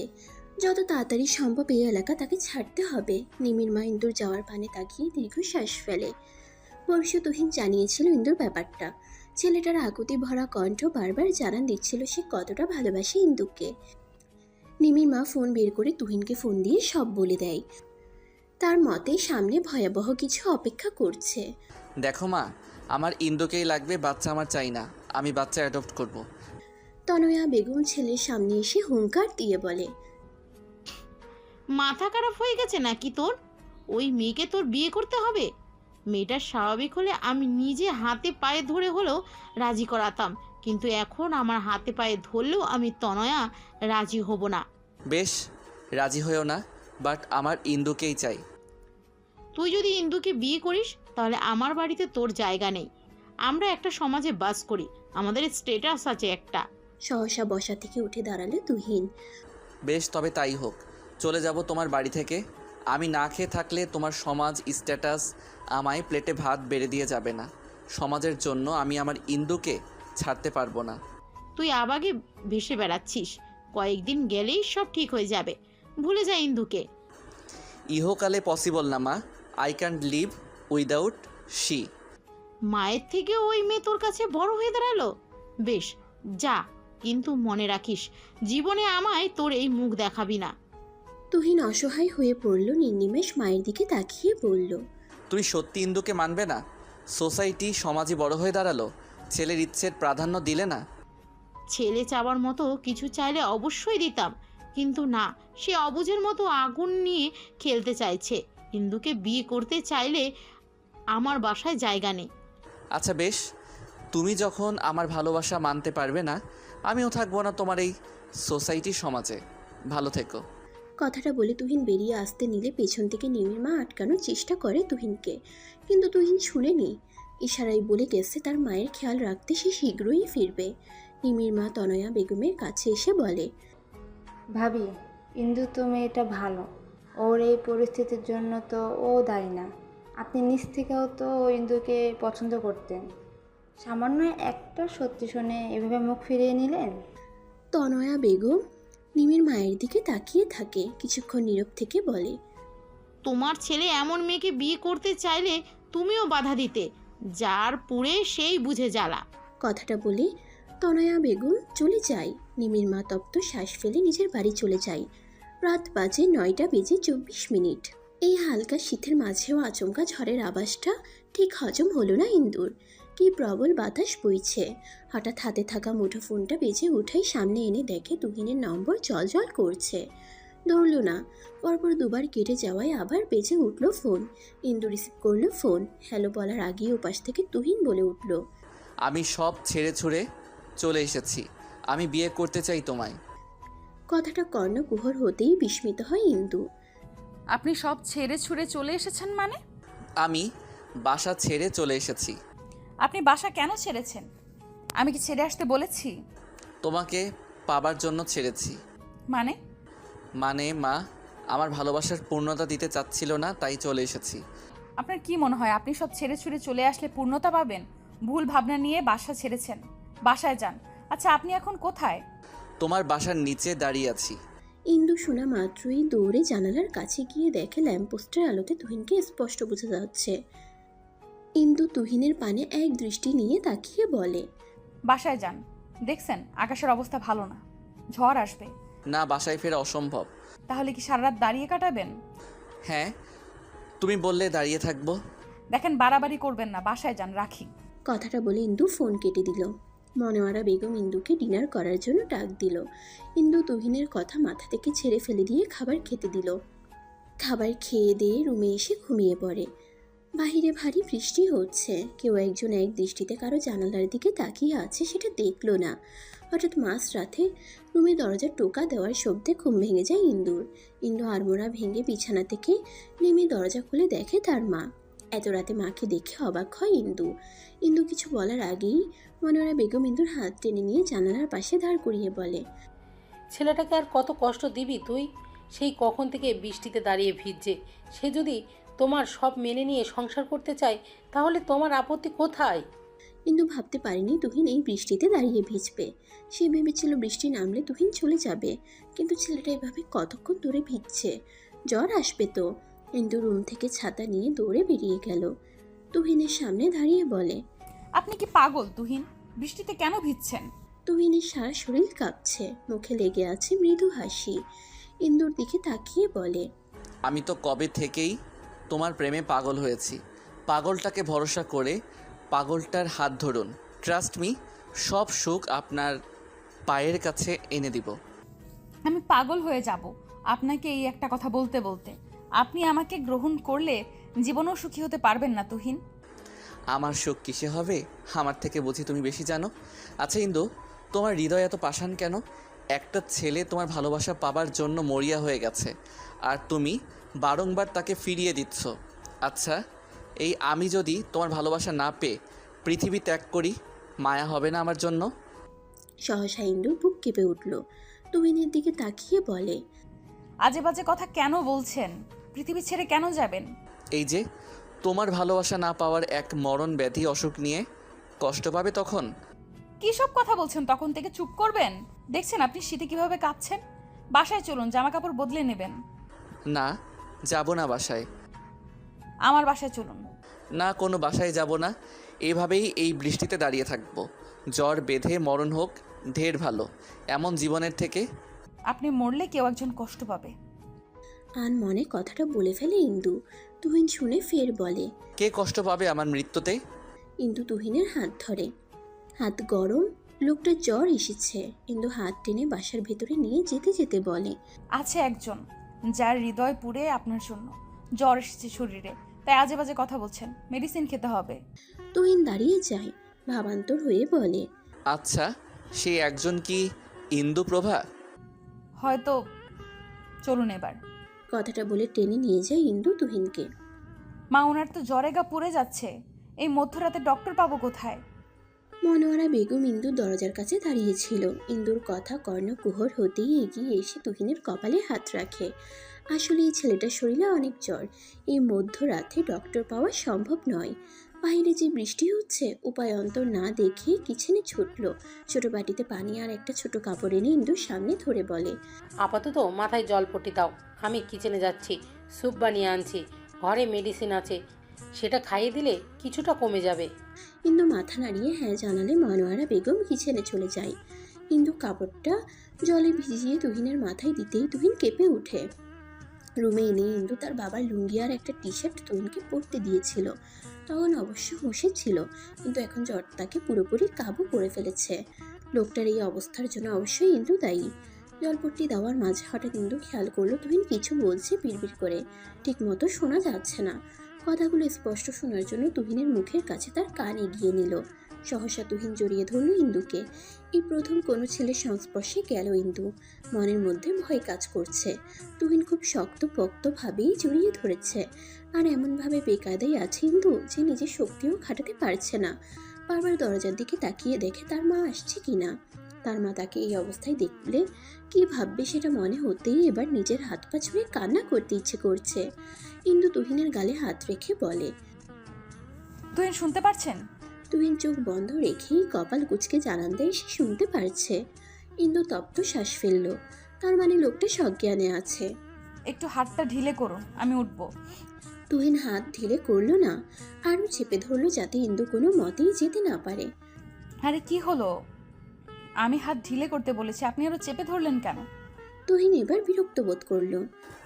এই ইন্দুপ্রভা এমন বিরক্ত কেন করছো? ও আমার ইন্দুপ্রভা, ওকে আমি জড়িয়ে ধরেছি, তুমি ছেড়ে দিতে বলার কে? আশ্চর্য, আপনি আমায় ধরে রেখেছেন আর আমি বলবো না? প্লিজ ছাড়েন। আপনি অসুস্থ, মা আপনার জন্য স্যুপ বানাতে গেছে, চলে আসলো বলে। এখন যদি এই অবস্থায় আমাকে দেখে কিভাবে, বুঝতে পারছেন? না ছেড়ে দিলেই ইন্দুর প্রভা হারিয়ে যাবে, জানো ইন্দু? ইন্দু না আমাকে ভালোবাসে না, আমি অনেক ভালোবাসি তাকে। তার কি উচিত নয় আমার ভালোবাসা গ্রহণ করা? তুহিনের এমন বাচ্চামো কথা শুনে নৈশব্দে হেসে দিল ইন্দু। আচ্ছা ছেড়ে দিন, ইন্দু আপনাকে ছেড়ে কোথাও যাবে না, আর সেও আপনাকে ভালোবাসে। তার উচিত আপনার ভালোবাসা গ্রহণ করা। কথাটা তুহিনের কান অবধি গেল কিনা জানা নেই, কিন্তু তুহিনের মুখে এক চিলতে হাসি ফুটে উঠল। সাথে সাথে হাতের বাঁধন হালকা হলো। ইন্দু হাফ ছাড়লো, আর একটু হলে হার্ট অ্যাটাক করিয়ে ছাড়তো এই ছেলে।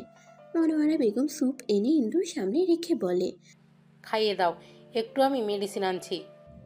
মাও তো শুয়ে আছে, খাওয়াবো কিভাবে?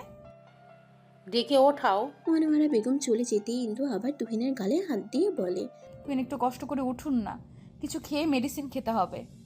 তুহিনের কানে গেল না কথাটা। ইন্দু আলতো করে তুহিনের গালে থাপ্পড় দেয়। তুহিন নড়ে চড়ে উঠে। ইন্দু তুহিনের মাথার নিচ থেকে বালিশটা নিয়ে খাটের সাথে হেলান দিয়ে রেখে বলে, একটু উঠে বসুন। তুহিন পিটপিট করে চোখ মেলে তাকায়। ইন্দু স্মিত হেসে বলে, কি হলো, উঠুন, খেতে হবে তো নাকি? তুহিন পাশে তাকিয়ে দেখে সুপের বাটি। নাক মুখ কুচকে ফেলে। নাক মুখ কুচকে লাভ নেই, খেতে হবে এটা। তুহিন অন্যদিকে মুখ ঘুরিয়ে বলে, খাবো না আমি, আপনি খান। আমার আপনার মতো পচা শরীর না যে বৃষ্টিতে ভিজলাম আর জ্বর বাঁধিয়ে ফেললাম। জ্বর আপনার এসেছে, সে তো আপনারই খেতে হবে। বললাম তো খাবো না আমি। আমি আপনার না হ্যাঁ শুনতে চাইনি, আমি বলেছি খেতে হবে। উঠুন, না হলে এই গরম স্যুপ শরীর ঢেলে দিব। হ্যাঁ পারেন তো সেটাই, কাটা গায়ে ক্ষত দিতে। কখনো তো মলম দিতে দেখলাম না। হ্যাঁ, আমি মলম দিতে জানি না। আপনি কেন ক্ষত নিয়ে আসেন? ক্ষতটা অমৃত মনে হয় তাই নিতে আসি বারংবার। তাহলে মলম পাওয়ার বৃথা আশা কেন করেন? মাঝে মাঝে আশা করে ফেলি যদি ম্যাডামের মায়া দয়া হয় এ অধমের উপর। হবে না, সারা জীবন ক্ষতই দিয়ে আসবে। তুহিন অবাক হয়ে বলে, সারা জীবন? ইন্দু স্যুপ খাইয়ে দিতে দিতে বলে, হ্যাঁ সারা জীবন, যতদিন বেঁচে আছি ক্ষতই দিব শুধু। আপনার ক্ষত পাওয়ার খুব ইচ্ছে না? সব মিটিয়ে দেব। তুহিন স্যুপ মুখে নিয়ে হাসি মুখে বলে, আমি অমৃত ভেবে সব সয়ে নিব। সইতে না পারলে খবর আছে তখন। ইন্দু পাশে থেকে যে ক্ষত দিবে তার নির্দ্বিধায় আপন করে নিবে তুহিন। কথার তালে তালে ইন্দু তুহিনকে স্যুপ খাইয়ে দেয়। মনোয়ারা বেগম মেডিসিন এনে ইন্দুর হাতে দিয়ে তুহিনের উদ্দেশ্যে বলে, ভালোবাসা ভালো, কিন্তু অতিরিক্ত ভালোবাসা ভালো নয়। যে ভালোবাসা তোমায় কষ্ট দেয় সেই ভালোবাসা পাওয়ার জন্য মরিয়া হয়ে ওঠো কেন? তুহিন ইন্দুর দিকে তাকিয়ে বলে, কি করব আন্টি বলেন? কিছু মানুষের মন তো পাথরের মতো শক্ত, গলতে সময় লাগে। সেই সময়ের আগেই যদি ছেড়ে দেই তাহলে পাবো কি করে? মনোয়ারা বেগম আর কিছু বলল না। চোখের ইশারে মেয়েকে নিজের রুমে যেতে বলে চলে গেল। ইন্দু মেডিসিনটা তুহিনকে খাইয়ে দিয়ে বলে, এবার ঘুমান, সকাল হতে হতে জ্বর চলে যাবে। কথাটা বলে ইন্দু কাঁথাটা তুহিনের শরীরে দিয়ে দরজা চাপিয়ে চলে যায় মায়ের রুমে। মনোয়ারা বেগম বিছানায় বসে অপেক্ষা করছিল ইন্দুর। ইন্দু আসতেই মনোয়ারা বেগম চোখের ইশারায় পাশে বসতে বলেন। ইন্দু বসে। মনোয়ারা বেগম কথাকে পেঁচিয়ে না বলে সোজা বলে উঠে, তুমি কি এখনো তুহিনকে ফিরিয়ে দেবে? দেখো ইন্দু, নিজেকে তুচ্ছ ভেবো না। তুহিন যদি তোমায় সব মেনে ভালোবাসতে পারে, তুমি কেন পারছো না? আমি মা হিসেবে সাজেশন করব, তুহিন থেকে বেটার কাউকে পাবে না লাইফে। ইন্দুর দৃষ্টি মেঝেতে, জিহ্বা দিয়ে ঠোঁট ভিজিয়ে বলে, তুমি ঠিকই বলেছো মা, তুহিনকে ছাড়া অসম্ভব। তার ভালোবাসার কাছে আমি মাথা নত। তার মতো আমিও হয়তো তাকে এত ভালোবাসিনি। মনোয়ারা বেগম ইন্দুর হাত দুটো নিজের হাতে নিয়ে বলে, তার মানে তুহিনকে ভালোবাসো? না বেশি কি উপায় আছে বলো? যেভাবে ভালোবাসি ভালোবাসি বলে মাথা খেয়ে ফেলতো, প্রতিদিন বাসায় টু স্কুল অবধি পেছন পেছন যেত, না চাইতেও বেশি ফেলেছি ভালো। ছেলেটাকে আর কষ্ট দিও না, বলে দিও নিজের মনের কথা। কিন্তু মা, তুহিনের আম্মু তো আমায় মেনে নিবে না। চিন্তা করো না, দুজনে মিলে ঠিকই মানিয়ে নেবে তাকে। মা তো রেগে বেশি দিন থাকতে পারবে না। আন্টি যতদিন রাজি হবে না ততদিন আমি বিয়ে করব না তুহিনকে। আচ্ছা বেশ, তবে তুহিনকে কষ্ট দিও না। ছেলেটা তোমার জন্য বাড়ি ছেড়ে চলে এসেছে।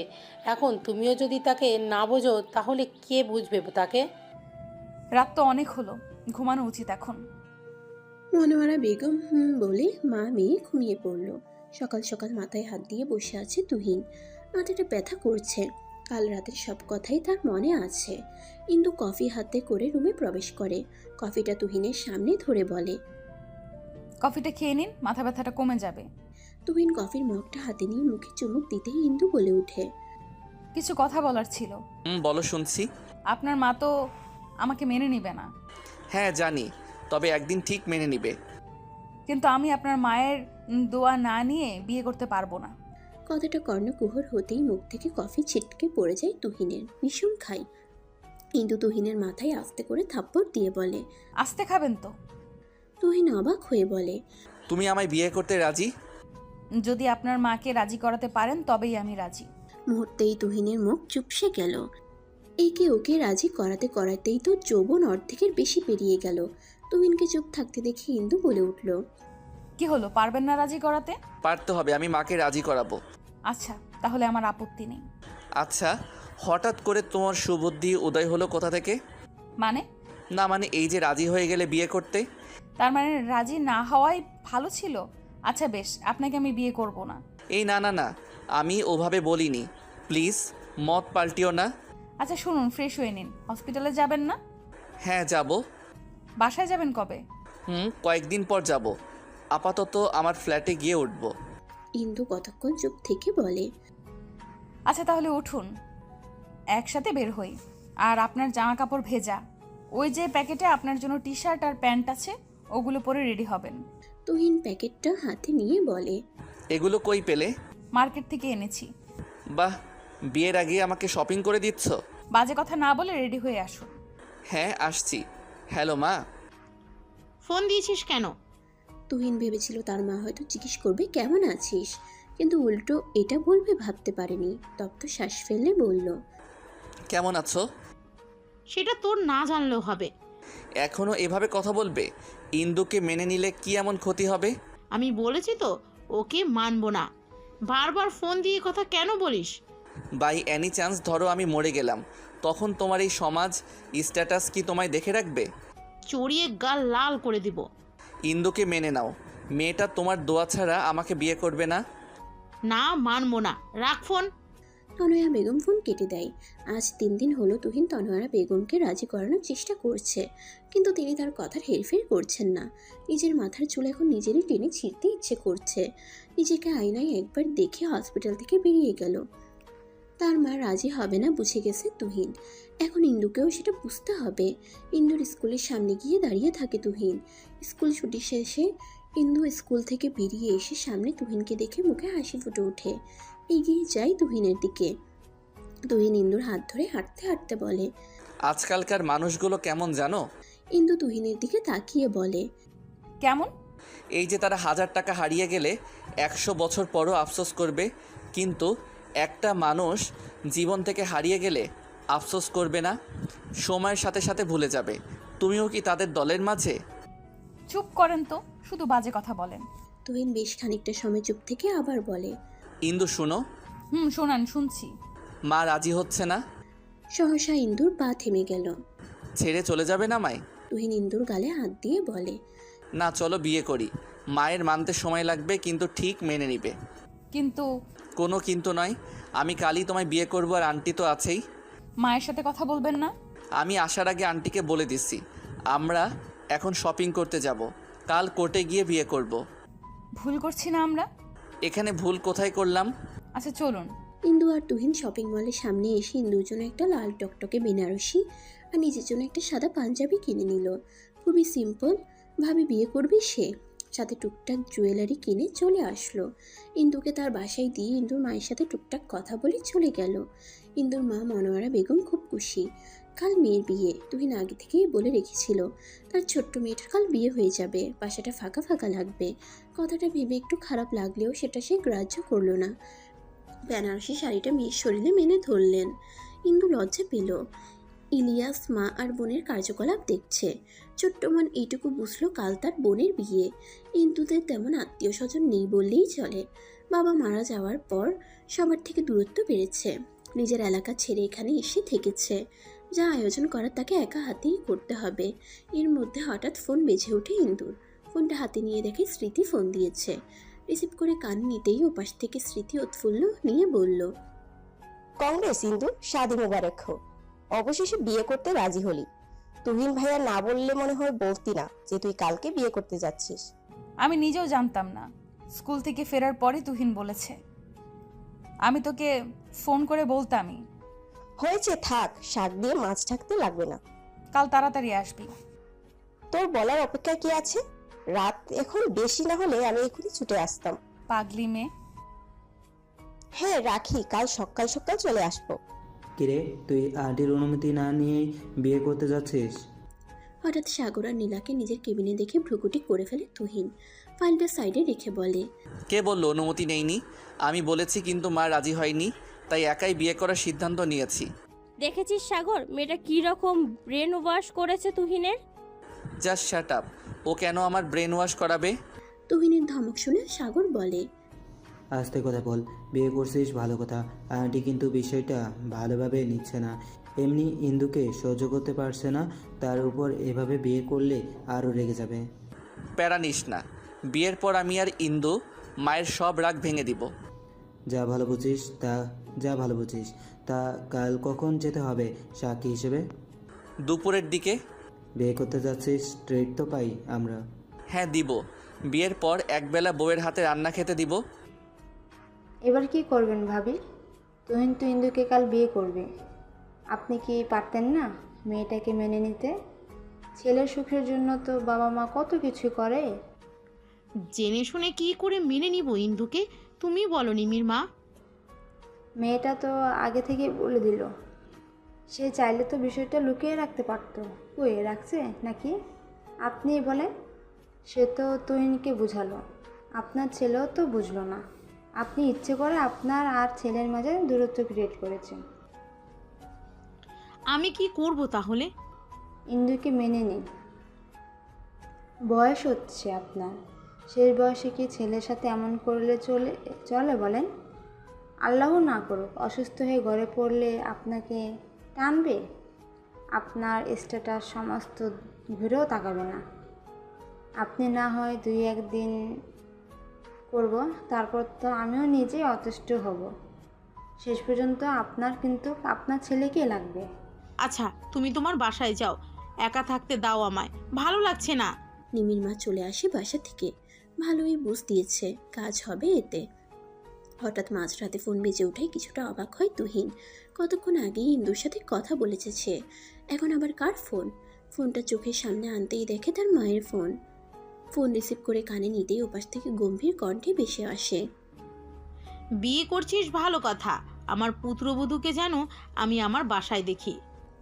কথাটা সত্যি শুনলো নাকি তুহিন, সেজন্য হাতে একটা চিমটি কাটে। না, সত্যিই শুনেছে। সত্যি বলতেছো? না, মিথ্যা বলছি। জানি আমার মা মিথ্যা বলে না। আচ্ছা, তোমাদের মেয়েদের মন এমন কেন মা? কেমন? এই যে হুটহাট কখন মন বদলে ফেলো বোঝাই যায় না। বিয়ে করতেছিস কাল, বিয়ের পর বুঝতে পারবি। হ্যাঁ তা ঠিক। একটা কথা বলি মা। কি? পৃথিবীর মধ্যে সবচাইতে সুখী মানুষটা কে এখন জানো? কে? তোমার ছেলে তুহিন। আল্লাহ হঠাৎ করে জীবনটা পাল্টে দিল। কয়েকদিনের ব্যবধানে জীবনের সব ইচ্ছেগুলো এক এক করে পূরণ করে দিচ্ছে। এটা মিরাক্কেল না বলো? মন থেকে আল্লাহর কাছে কিছু চাইলে তিনি কখনোই খালি হাতে ফিরায় না। কাল বিয়ে, এখন ঘুমা। বিয়ের শেষে এক মুহূর্ত দেরি না করে ইন্দুকে এ বাড়িতে নিয়ে আসবি। খুব শীঘ্রই দেখা হচ্ছে মা। ইন্দুকে নিয়ে ফিরছি কাল তোমার কাছে, ভালোবাসি মা। পাগল ছেলে। উদাস মুখে বসে আছে ইন্দু। একটু পর বিয়ে করতে যাবে, অথচ কেমন যেন লাগছে। ইন্দুর মা ইন্দুকে পর্যবেক্ষণ করে বলে, কি হলো, এইভাবে বসে আছিস কেন? ইন্দু নড়ে চড়ে বসলো। মা আমার কেমন যেন লাগছে। তুহিনের মা রাজি না বিয়েতে, তার অমতে বিয়ে মন সায় দিচ্ছে না। মনোয়ারা বেগম হাসে মনে মনে। ইন্দুকে তুহিন বলতে নিষেধ করেছে যে তার মা রাজি হয়েছে, সারপ্রাইজ দিবে। বিয়ের মাথায় হাত দিয়ে বলে, চিন্তা করো না, সব ভালোই হবে। রেডি হয়ে নাও, যেতে হবে। ইন্দু মাথা নাড়িয়ে রেডি হয়ে নেয়। স্মৃতি হেল্প করলো সাজাতে। আয়নার সামনে দাঁড়িয়ে বধূ সেজে নিজেকে দেখে অজানা এক শীতল ঠান্ডা হাওয়া বয়ে গেল শরীর বেয়ে। কখনো ভাবিনি এভাবে বউ সাজবে সে তুহিনের জন্য। তুহিনকে ইন্দু কখনো পাঞ্জাবি পরা অবস্থায় দেখেনি। আচ্ছা, কেমন লাগবে তুহিনকে পাঞ্জাবি পরা অবস্থায়? নিশ্চয়ই সুদর্শন লাগবে। কথাগুলো ভেবে আনমনে হেসে ফেলে ইন্দু। স্মৃতি ইন্দুর অকারণে হাসি দেখে বলে, বিয়ের আগেই এমন হাসি, বিয়ের পর কিভাবে হাসবি তাহলে? চল বের হতে হবে। ইন্দু হ্যাঁ বলে হাতে ফোনটা নিয়ে তুহিনকে মেসেজ দেয়। কাল রাতে বলে দিয়েছিল তার জন্য একগুচ্ছ কাঠগোলাপ আনতে, সেটা যেন ঠিক মনে করে আনে, সেজন্য মেসেজ দেয়। মেসেজটা দিয়ে স্মৃতি, ইন্দু, মনোয়ারা বেগম আর ইলিয়াস বেরিয়ে যায়। উকিলের চেম্বারের সামনে এসে দাঁড়িয়ে থাকে তারা। তুহিনের আসার নাম নেই। মিনিট 20 পর তুহিন ও তার ফ্রেন্ডরা আসে। ছেলেটাকে কল্পনায় ভাবার থেকে বেশি সুন্দর লাগছে। তুহিন ইন্দুর মায়ের কাছে গিয়ে কুশলাদি করে তাদের ভেতরে যেতে বলে। সবাই ভেতরে গেলে তুহিন ইন্দুর সামনে দাঁড়িয়ে এক পলকে তাকিয়ে থাকে ইন্দুর দিকে। মেয়েটার সৌন্দর্য দ্বিগুণ বেড়ে গেছে শাড়িতে। কথাতেই আছে শাড়িতে নারী। সরি ইন্দু, দেরি করার জন্য। আসলে মায়ের কাছে গিয়েছিলাম দেখা করতে। ইন্দু মাথা তুলে তাকালো, জিজ্ঞাসু দৃষ্টি নিয়ে বলে, কি বললো আন্টি? বলে দিয়েছে তার ছেলের বউকে যেন সোজা তার বাসায় নিয়ে যায়। সত্যি? হ্যাঁ সত্যি। আমার ফুল? তুহিন একদম ভুলে গেছে ফুল আনতে। এই প্রথম তার ইন্দু একটা জিনিস চাইলো, আর সে ভুলে গেল। বুনো মনটাকে ইচ্ছে মতে চড়াতে ইচ্ছে করলো তুহিনের। আশেপাশে তাকালো। রাস্তার ওপাশে কয়েকটা ফুলের দোকান আছে, কিন্তু কাঠগোলাপের দেখা পেল না। ইন্দু, কাঠগোলাপ তো নেই, সাদা গোলাপে কি চলবে? হ্যাঁ চলবে। আচ্ছা তাহলে দাঁড়াও, আমি এই যাব আর আসবো তোমার ফুল নিয়ে। তাড়াতাড়ি আসবেন। হুম। কথাটা বলে তুহিন রাস্তার ওপাশে যায়। এক গুচ্ছ সাদা গোলাপ নিয়ে টাকা দেয় দোকানদারকে। এর মধ্যে এক পিচ্চি এসে বলে, ভাইয়া আমার ফুলগুলো নেন, বেশি দাম না, মাত্র 50 টাকা। তুহিন দেখলো ছেলেটার কাছে 5টার মতন লাল গোলাপ। কিছু একটা ভেবে ফুলগুলো নিয়ে 200 টাকার নোট ধরিয়ে দিয়ে বলে, বাকি টাকা লাগবে না, তোমার কাছে রেখে দাও। আমার আর তোমার ওই যে আপুটার জন্য দোয়া করবে। আজ আমাদের বিয়ে। ছেলেটা মাথা নাড়িয়ে চলে যায়। ইন্দু দাঁড়িয়ে থাকতে থাকতে বিরক্ত হলো। রোডের এপাশ থেকে হাত নাড়িয়ে বলে, আর কতক্ষণ? তুহিন ফুল দেখিয়ে বলে, হয়ে গেছে, আসছি আমি। অনেকগুলো ফুল এনে তার প্রিয় তোমার হাতে দিয়ে বলল, আমি তোমাকে অনেক ভালোবাসি। এখন তাদের বিয়েটাও হয়ে গিয়েছে, তাদের সুখেরও সংসার হয়েছে, তারা অনেক সুখে আছে, তাদের জন্য দোয়া করবেন। তো গল্পটা এখানেই শেষ। নেক্সট গল্পতে আপনাদের সাথে দেখা হচ্ছে। সবাই ভালো থাকবেন। আল্লাহ হাফেজ।